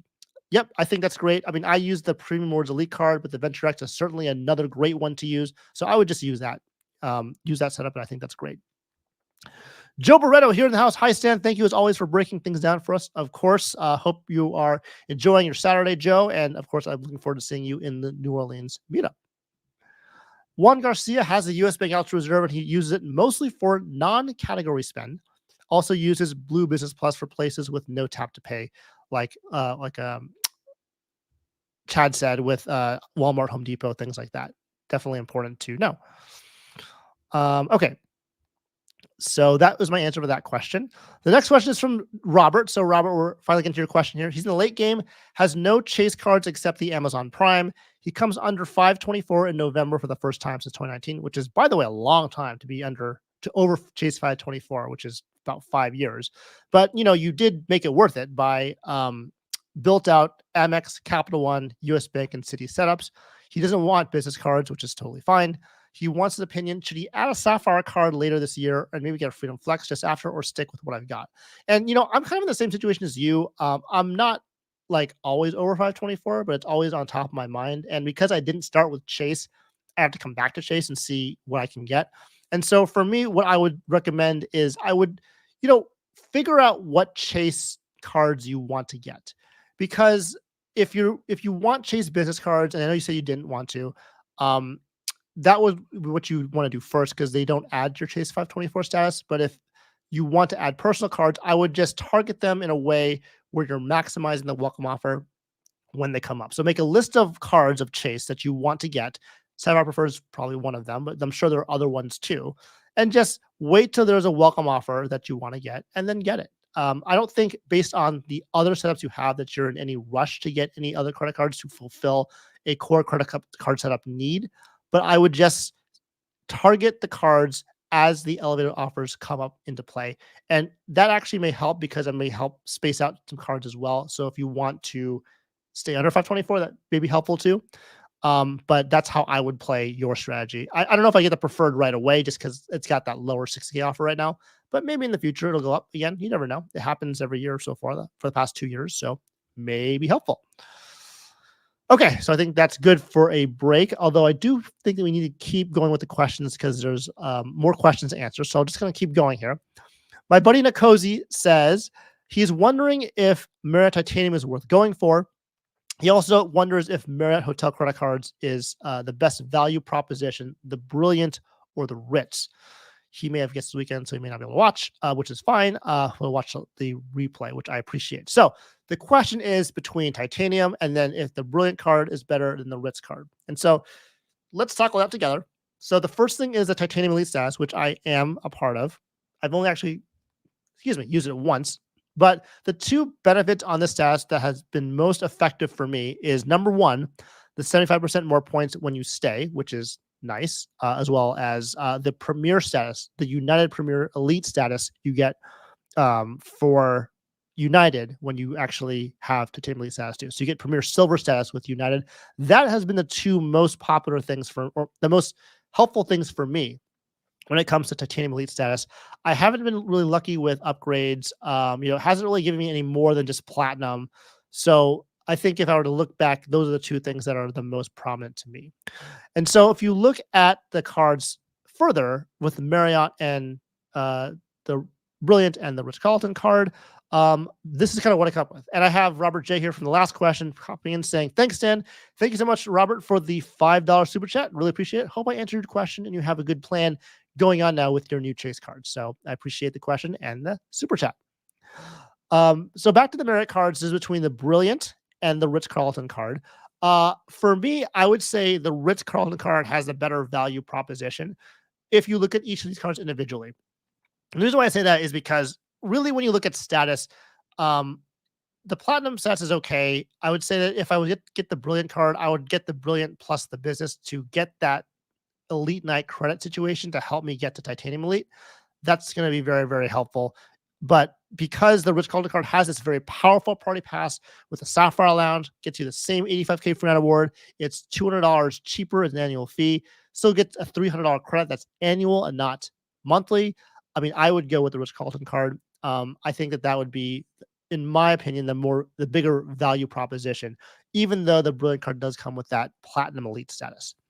And we have another super chat from Mr. Joe Barretto. Joe Barretto says, I can't wait to meet you in person. Me too, Joe. It's going to be a great time in New Orleans next weekend. And so I'm looking forward to seeing you and the rest of the community and to talk about our favorite topic, which is, again, going to be credit cards. And we'll do a nice big wepa right there in Jackson Square. It's going to be pretty amazing. Okay, so again, Ritz-Carlton card, best thing for Marriott, in my opinion, best value. I would say Titanium Elite is pretty good, except, for me, it's really been just that United Premier Silver status. Okay, so I want to hear from you too. This is the last poll of the series here, but I want to know from you guys what you think is the better credit card, the Brilliant card or the Ritz card, because that's been a big topic of discussion for a long time. And obviously there are a lot of different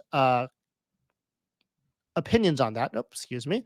So this is the third question. Which one do you think is the better Bonvoy card? Again, you can join at menti.com and use the code to log in. And we're going to go ahead and get the polling started now. So we're going to see which is the better card. Do you think it's the Bonvoy Brilliant? Do you think it's the Ritz-Carlton?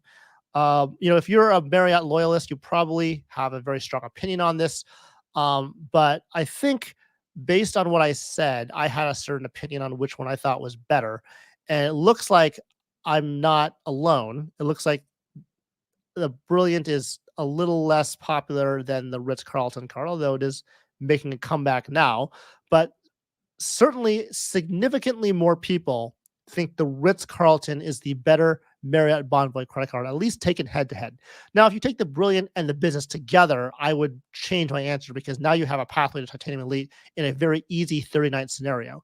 But that's going to be a different conversation. It's really just a head-to-head comparison of the Ritz-Carlton versus the Bonvoy Brilliant card. And it looks like about 75% of you say it's Ritz-Carlton, about 25% of you say it's Bonvoy Brilliant card. And so I think it's pretty unanimous that most people think that the Ritz-Carlton card is going to be the better value when it comes to the Marriott Bonvoy system. So we'll go ahead and stop it right there. But thank you so much for participating there as well. We do have another super chat. I'll just post this right now here from Arnold. Thank you so much for the super chat. I really appreciate that. How would you optimize your setup if you have flights? And maybe I'll just go back to my face here. How would you optimize your setup if you have flights benefits and fly for free? So if you fly for free and have flight benefits, really, I'm not sure kind of where exactly you're going for, but maybe if you you already have like Premier Silver or Premier Gold or whatever from United, and you already get those benefits, you already fly for free because of work or something. I think what I would say is it's really about the club access at that point. So you're looking at like that a executive platinum card, or you're looking at the United Club card. I think that would make it better. I have never been a big fan of airline credit cards for that specific reason you're mentioning. And so I would say that I would just optimize the setup by having either that club card, that airline club card, or I would get hotel cards instead to help from that perspective, because hotel credit cards I think are probably the best in terms of the benefits. And so I would just keep those instead. My boy Nakosi is in the house. Nakosi, thanks for showing up here. Made it just in time to hear you answer, Stan. Oh, that's wonderful. I'm glad you're able to get your question in and get it answered live. I'm really happy to hear that. Seriously considering the Ritz card next year. Yeah, I mean, I think it's an awesome card. Great to run in parallel with the Brilliant. I did have that question about the Brilliant, the Ritz card. But ultimately getting both is the best in my opinion. But if you want to choose one, the Ritz is better. Just make sure you have the Brilliant card first, so you don't get locked out of the welcome offer when you get the Ritz card. That's all I would say, Cozy. But glad to have you on board, and hopefully you were able to go ahead and get your question answered for you. Chad Pennicuff also says Ritz seems like it's a lot easier, has more credits and easier to offset. It doesn't have more credits necessarily. It just has an annual credit that is a lot better than in my opinion, the monthly credit. I just hate monthly credits. It's just so annoying. Just make it annual and call it a day. Obviously, it's not Amex's MO, but that's the way it's going to be. I have this one question I do want to answer here. Rizzy808 says, hi, Stan. Quick question. For Fast Pass and not getting a sub, would you suggest getting the Marriott Bold now so I can upgrade to Ritz-Carlton? This way I don't have to wait 3 years just for a welcome offer. Let me know how you feel. You don't have to wait for the welcome offer. I think you're referring to maybe getting an Amex version. Again, if you start with a Chase card, you do have to wait 2 years no matter what for anything. And if you want to product change the Ritz-Carlton card and you do that before the 2-year mark and don't get the Brilliant first, you then lock yourself out of the Brilliant welcome offer too. So, I mean, I don't know if I would suggest that necessarily. But if you are not getting the welcome offer, then you could do that, and that's fine. You can go to the Bold and get the Ritz-Carlton. I know the Bold has a really nice welcome offer now, so that's certainly an option if the welcome offer is not a issue for you. Okay, let's see what else we have here. Sunmaster17 asked, isn't the Ritz airline credit incidentals only? Yes, that is true.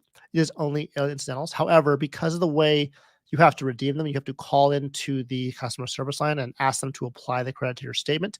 I would just say that there are ways to present your charges to the customer service agent that may be easier than if it was automatically done by a robot like Amex does. So you can say, this is my charge to apply the credit to, and they typically just do it. They don't really ask questions about what the charge is. And so you have a lot more leeway, in my opinion, when you call the customer service line about that, even though it is technically for airline incidentals. Salt Liquid Fox makes a very good point, saying that the Ritz card is better for those close to or at lifetime platinum. I agree. If you have like the platinum and there's no platinum needed for the Brilliant card, don't bother. And then both have Chad Pennicuff says both have $300 credits, but the Ritz annual fee is lower, therefore make it easier to justify. And absolutely, I agree. It's $200 lower, so I think it's just a great thing to have, especially when you have that same 85K free award. Yuri says, better to get boundless with the 5x 50K offer. I agree with that. It's just not currently here right now. So that's the issue, the main issue with that. Right now, the Bold has that good offer. But if you want to wait for that 5x offer, which will probably happen at some point soon, then I think that would be, I agree, the better way. Okay. Okay, let's go back to the question. I apologize for that. Okay. Harry Shin RX asked, "Hi Stan, thanks again for the tips as always. I especially like the Hilton and Marriott strategies that you presented, and ideally, I would love to pursue both pathways. But because of the Amex's 5 card limit, this seems challenging. He has the Platinum Gold, Blue Business Plus, Hilton Honors, and Aspire. In this current setup, would it make more sense to stick to the Hilton ladder strategy, or do you see any strategies for adding multiple Marriott cards to the mix?" And so, the first thing I would say is that you did list out like 5 cards, but some of those cards are charge cards, or I don't, they don't want to use charge cards anymore. They have to say like credit cards with the option to like, pay over time or something. But basically, those cards don't count in the calculation when it comes to American Express, the 5 card limit. And of course, it's 5 cards for most people, including myself, but some have 4, some have 6. Right. And so basically, we have people like Yuri who has BBP and 4 Aspires. So if you really like Hilton, that would be one way to go. I do like how he has a BBP, and it has a slot, even though you could get 5 Aspires. The BBP is so important as a card because it is that MR point earning card that can kind of keep those MR points alive, which is really helpful. I actually agree with him, except I like Marriott more. So I have a BBP in my limit. That's what I would recommend you to have, which you already have that, by the way. But the question then becomes like, what do you want to do? Well, you could do what Yuri did, which has 4 Aspires, and that's it. But if you want to add Marriott cards, there's only 2 options. Well, there's 3 options, but one doesn't really count. The Bond by Bevy is a useless card. So you have the Brilliant and you have the Business card, right? And so the one reason why those 2 are important is it's a go big or go home situation, right? Either have both the Brilliant and the Business, or have none at all. And the reason why I say it is because if you want to have a chance to get to that Titanium Elite status for only 30 nights, as opposed to doing 75 nights, because of those Elite night credits, 25 plus 15, then plus some other stuff you can do with the Elite, the 50-night awards, things like that. You want to have both the Brilliant and the Business, leaving you having 1 slot left for that Hilton card. So you can build a Hilton ladder on only 2 card slots, because that's what I'm going to hopefully be doing soon. Ideally, you have 3 slots because then you have the most flexibility. But if you only have 2 slots, it's still doable. Having 1 slot is really hard to do. And so you can either just go all in on Hilton, or do a half Hilton, half Marriott with a Blue Business Plus. That's what I would recommend. And it's going to depend on what you want to do with that. But if you want to do, again, both Marriott and Hilton, this is kind of how I would do that. Just do the Hilton ladder, have 2 slots open for that, and just kind of climb up the ladder as you move up, and then hopefully be able to, downgrade, get upgrade offers, things like that. Okay. So that's the question for that one. Mr. Dalton has a second question, who he asked a travel question. He has a 2-night trip coming up in November, but he has his room booked at a Marriott property, but don't have any status with Marriott. He wants to apply for the Bonvoy Boundless for the status and other perks, but he's unsure if he wants to do that. He usually stays at Marriott's 2 or 3 times per year, so a high multiplier would make a difference. But which would make the most sense to get? And so I would just say that the Bold and the Boundless, they have the same elite status. I know in your question you mentioned that, you think the Boundless has a better, has like premium Wi-Fi, but they actually both get you Wi-Fi. I think it's when you get to gold or higher, you get premium Wi-Fi for free. But if you're a Bonvoy member, Bonvoy Silver, Bonvoy whatever, I think that's just regular Wi-Fi. That's always going to be free as long as you have a Bonvoy account. The benefit is that with the Bonvoy Boundless, you get a 35K free night award with that $95 annual fee, which can be helpful for people. Like Yuri mentioned too, it's also better to get that 5-night free night award welcome offer if you can. But I would say with Marriott specifically, Platinum and Titanium is the preferred status if we kind of not count Ambassador.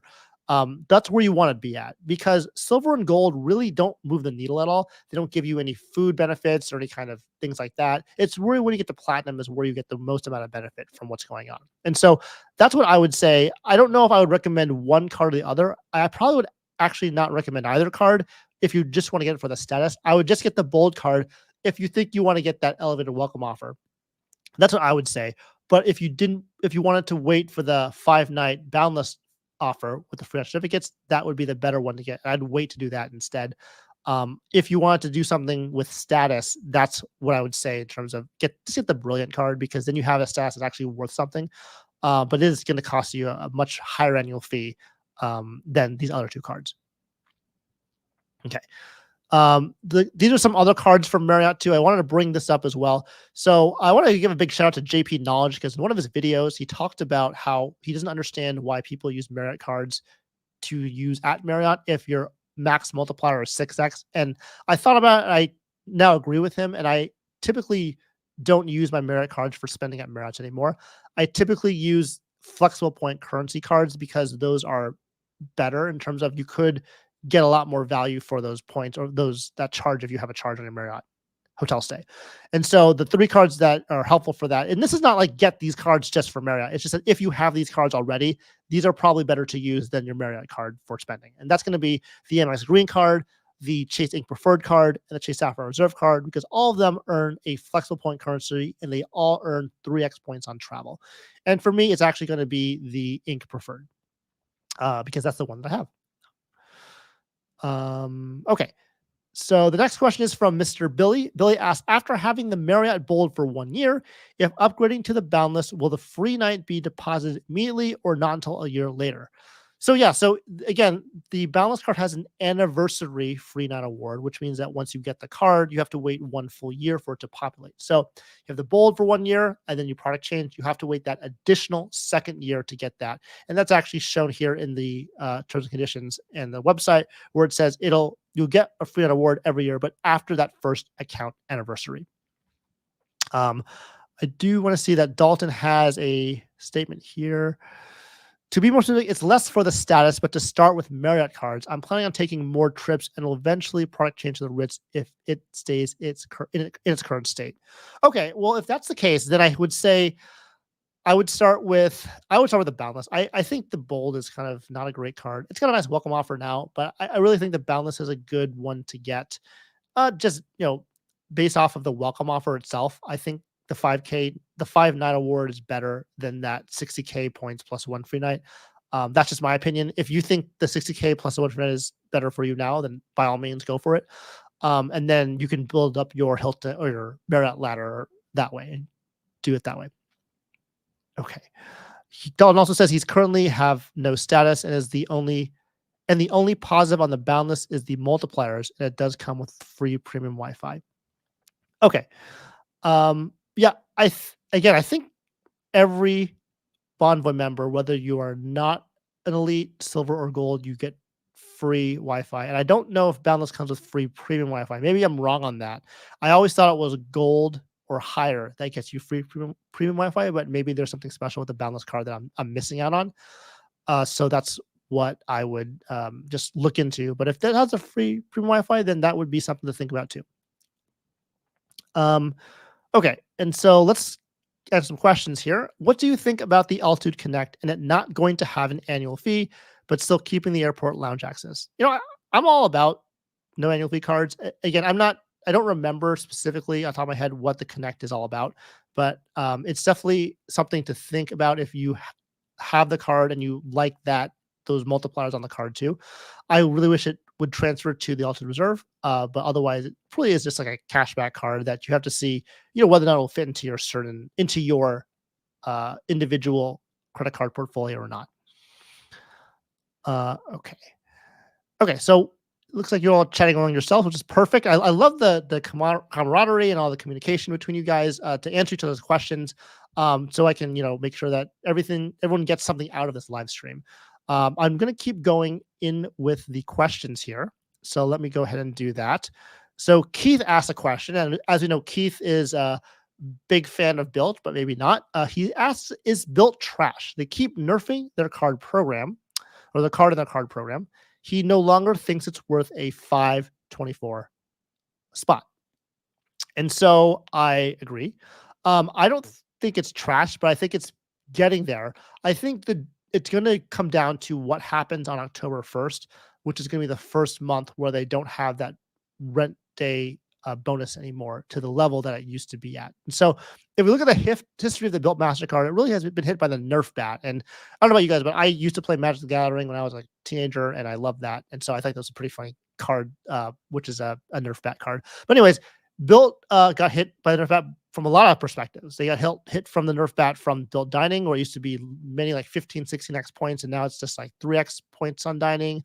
It lost American Airlines as a transfer partner, so that was also a big blow because that was one of the defining features of this transfer program. And it also said that the rent day bonus was capped at 1,000 points, which will start in October of this year.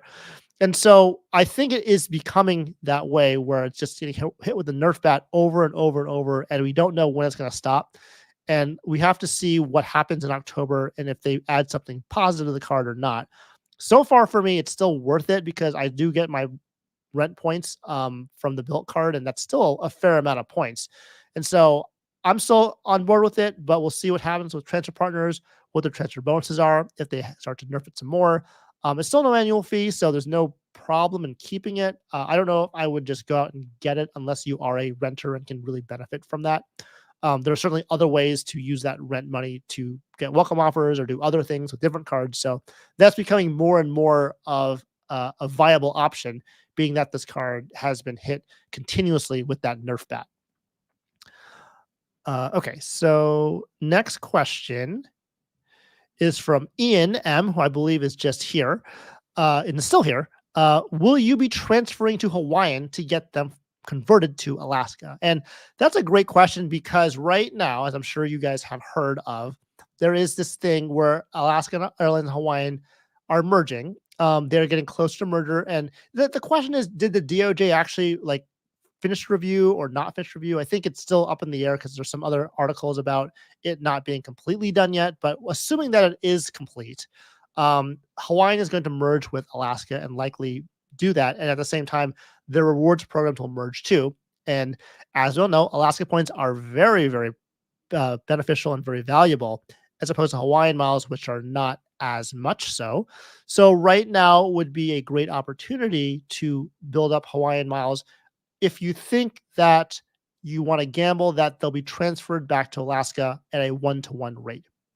There's no reason why it would not do that, but you never know until you know, right? And so what Ian is saying is that you could stock up on Hawaiian points to have in your bank, and then when the merger happens, it'll switch over to Alaska, which are super valuable points and have a lot more destinations available to use, especially because it's connected to the One World Alliance. And so there's that. So the thing to get the Hawaiian points and get a lot of them is the Hawaiian credit card by Barclays Bank. Right now, it's just an annual fee of $99, and you actually get 70,000 Hawaiian miles after spending 2,000 purchases in the first 90 days. Not bad. 2,000 in 3 months is not terribly hard to do for most people. And so if you want to get like a little boost into your Hawaiian bank, you could certainly do that. If it didn't work out in your favor, you could certainly just use it for like a Hawaii vacation or something and not a big deal. But if they were to get a 1-to-1 transfer to Alaska when the merger happens, that would be 70,000 Alaska miles, which is way more valuable and way more beneficial. And so that would be a strategy. Am I going to do it? Probably not. I don't think I have a 524 slot for it. And I don't fly on either airline anyways. But if you fly on Alaska a lot, this may be one strategy to think about doing because it's a backdoor strategy. I'm all about those, backdoor strategies. Like, I made my backdoor Roth IRA video. I love that. This is another backdoor strategy, but it's with the Hawaiian credit card to Alaska. Maybe. We don't know until it happens, but there really shouldn't be a reason why it would not transfer to 1-to-1 to Alaska points. Okay. Yuri says there was also FAA approval. Solid Liquid Fox says that Bilt killed transfers to Hawaiian just as the Alaska merger happened. No warning. Bilt losing confidence from the card holders. That's true. I didn't say that too. They did lose the Hawaiian transfer partner. So we'll have to see. We'll definitely have to see. I mean, it's interesting because, if you were to transfer Bilt to Hawaiian versus Alaska, you'd probably want to transfer it to Alaska anyways. But certainly if you're a Hawaiian flyer, that does kind of suck that they just kind of removed it with no warning. And that's not a good thing for the future because that means they could just remove things without warning or put it in little itty font in that email too. So with that announcement, with the nerfing of the rent day bonus. So we got to watch out for Bilt. They're definitely doing some things over there. Okay, we have David Williams saying, skip the Bilt card unless your rent is $3,000 a month. The rent points would take years to equal a good sub. Yeah, I think that would be a good way to put it. Professor X says, Just curious, Mr. Stan, I was interested to see why you have never reviewed credit cards such as the Cash Plus or Shoppers Cash credit card from US Bank. Do you think that these credit cards overlap each other? I mean, I have. I just haven't done like specific head-to-head reviews on Cash Plus or Shoppers Cash. And actually did do a Shoppers Cash review video, I think when it first came out.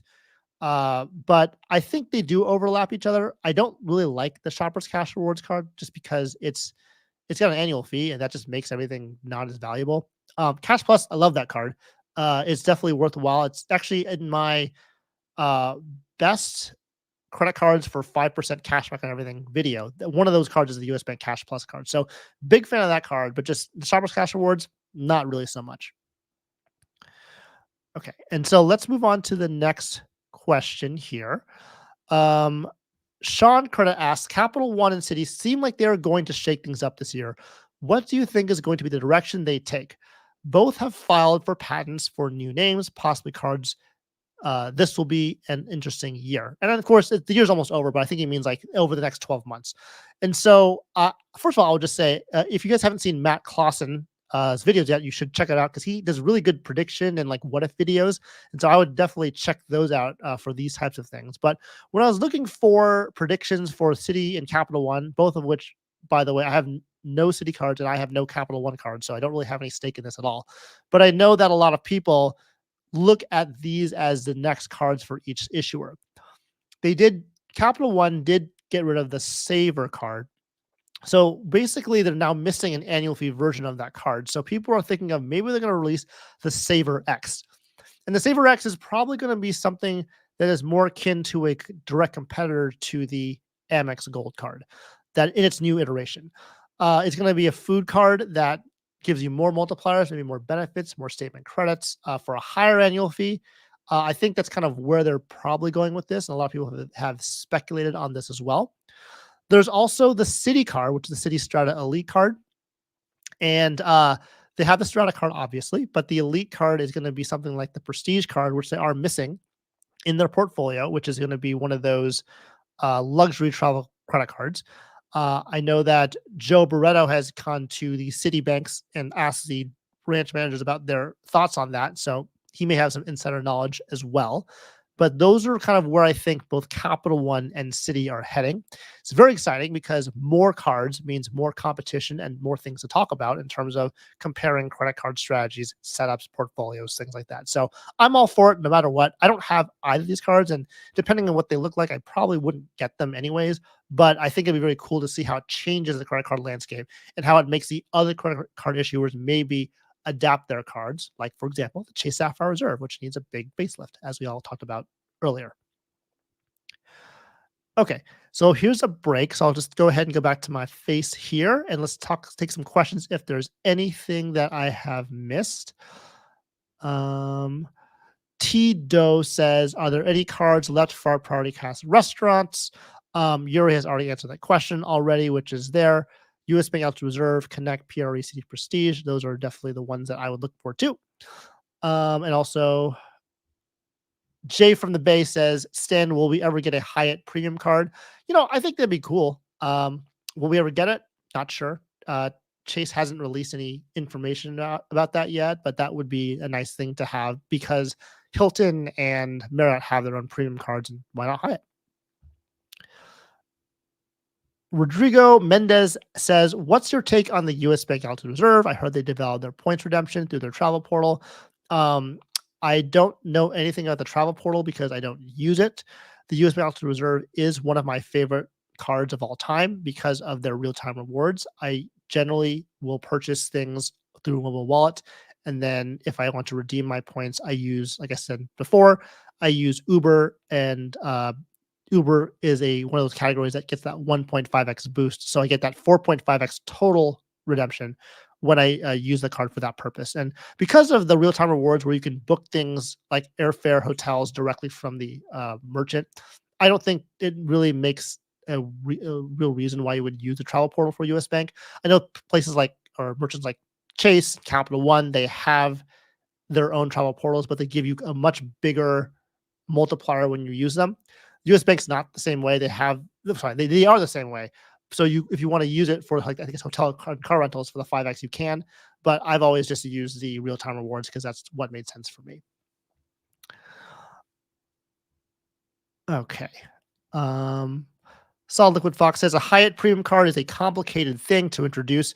The reason why Globalist is valuable because it's hard to obtain. Very few shortcuts available to get it. I agree. I mean, they don't have to make it um, Globalist. They could just make it kind of like Marriott. They do just platinum. They could just make it like what is it, Explorist. They could make it Explorist and just call it a day. That would be one way to do it too. And so, um, yeah, we'll have to see what they say about that. It's very interesting. John McKinstry says, if Capital One comes out with the Saver X, I wonder if they'll come out with the Quicksilver X. Maybe. Quicksilver is a very good card in terms of for people that are just starting out. So maybe they'll have like another card that is like the Quicksilver. I don't know, 2.5x for an annual fee, but there are other cards that do that for free. So it's an interesting thing to think about how they would market that to people because with competition, it's very hard to like just do a 2.5x with an annual fee or even a 2x with a 2x card with an annual fee. That would be just very hard to do. Luck Die Win asks, hi Stan, thanks so much for doing this. I am going for your 4-card setup with Marriott. I made the mistake of upgrading to the Ritz before the Brilliant. Now third year going for Brilliant. How do I downgrade to the Ritz? Super simple. Just call them and say I want to downgrade the Ritz to like the Boundless, and you're done. That's it. That's all you got to do. I think at that point I would just wait 30 days, or if you want to just try, you can always apply for the Brilliant while this welcome offer still going on and get that 185K. And then you could probably product change it right back after you secure the welcome offer. I'm not sure about this. I'm pretty sure that would work out. But that's what I would do. Certainly very easy to download to the Boundless card or even the Bold card or even the Bountiful card. But the Boundless is probably the better one to do. Here we go.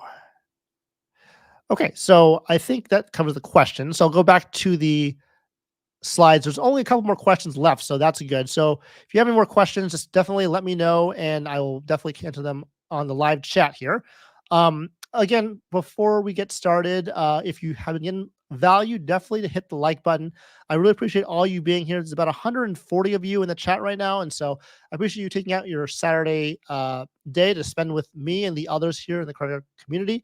There's going to be a great showing at the New Orleans meetup in over Labor Day weekend this next weekend, and so hopefully a lot of you will be out there, and I can be able to meet a lot of you, and we can discuss our credit card topics and just have a good time in while traveling and doing the things we love to do.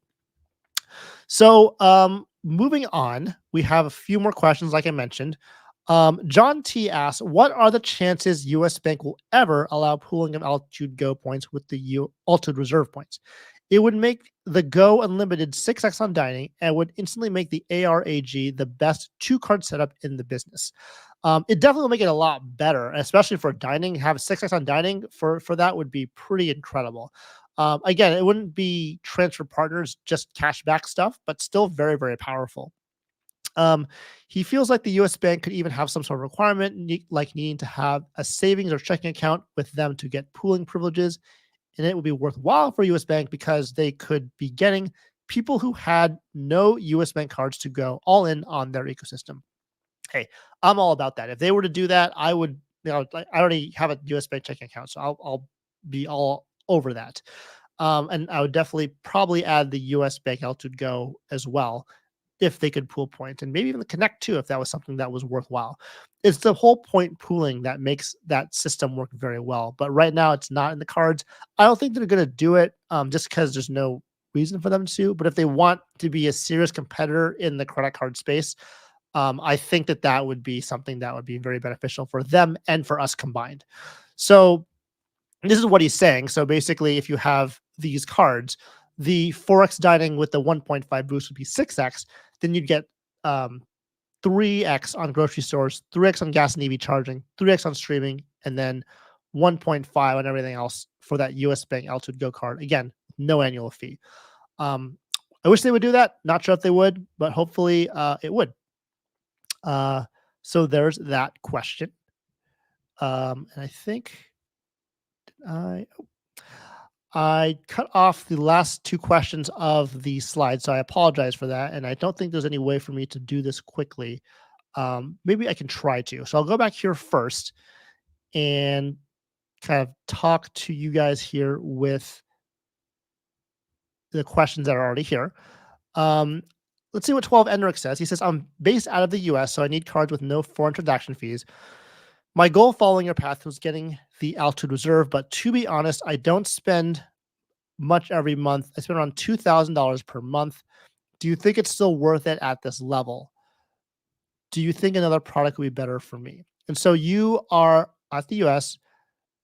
Okay, but you don't travel internationally super often. So the thing about the mobile wallet situation, 12 Enric, is that it's not going to be available to use overseas as much. So this is mainly a domestic card, although it does have no foreign transaction fees, so you could still use it for that purpose. Um, I would say that if you spend $2,000 a month, I think it is still worth it because that's 24,000 a year. I'm talking about just on mobile wallet spending or the 3x category spending on the US Bank Alts Reserve. I think it's totally worth it. Um, if you really want to I don't know if there's any other cards I would recommend other than maybe the Capital One Venture X or the Bank of America card if you have that preferred reward system. There's also these other eclectic cards out there like the Alliant Credit Union Visa for 2.5% cash back up to $10,000 and spend every month, or even a simple like 2% no annual fee card like the Fidelity Rewards Visa that has no annual fee and no foreign transaction fees. All those cards are great. I think the US Bank is still going to be the best thing for you though if you're spending $2,000 a month. If you had less than that, I would say maybe consider getting multiple Kroger Rewards Mastercards. I don't talk about that one a lot because I think it's not really useful for a lot of people who like simplicity, like myself. I like how US Bank has no limit and you can just do the mobile wallet purchases with no problem. The Kroger Mastercard um, does actually have a limit of $3,000 per year on mobile wallets for 5% cash back, which is pretty good. It has no annual fee and no foreign transaction fees. Uh, but you have to have multiple of them for it to really make sense. And so while you do get a higher percent cash back, 5% over 4.5x on the US Bank, you have to have a lot of cards. And so if you want to play that game, you can. But if you're spending $2,000 a month, I would think the US Bank Ultra Reserve is much better. I see a lot of people here commenting in. Yuri saying it's not true. Overseas mobile wallets are more popular, which is fair. I mean, I don't travel overseas as often, so that was my understanding about mobile wallet. Is it's not quite there.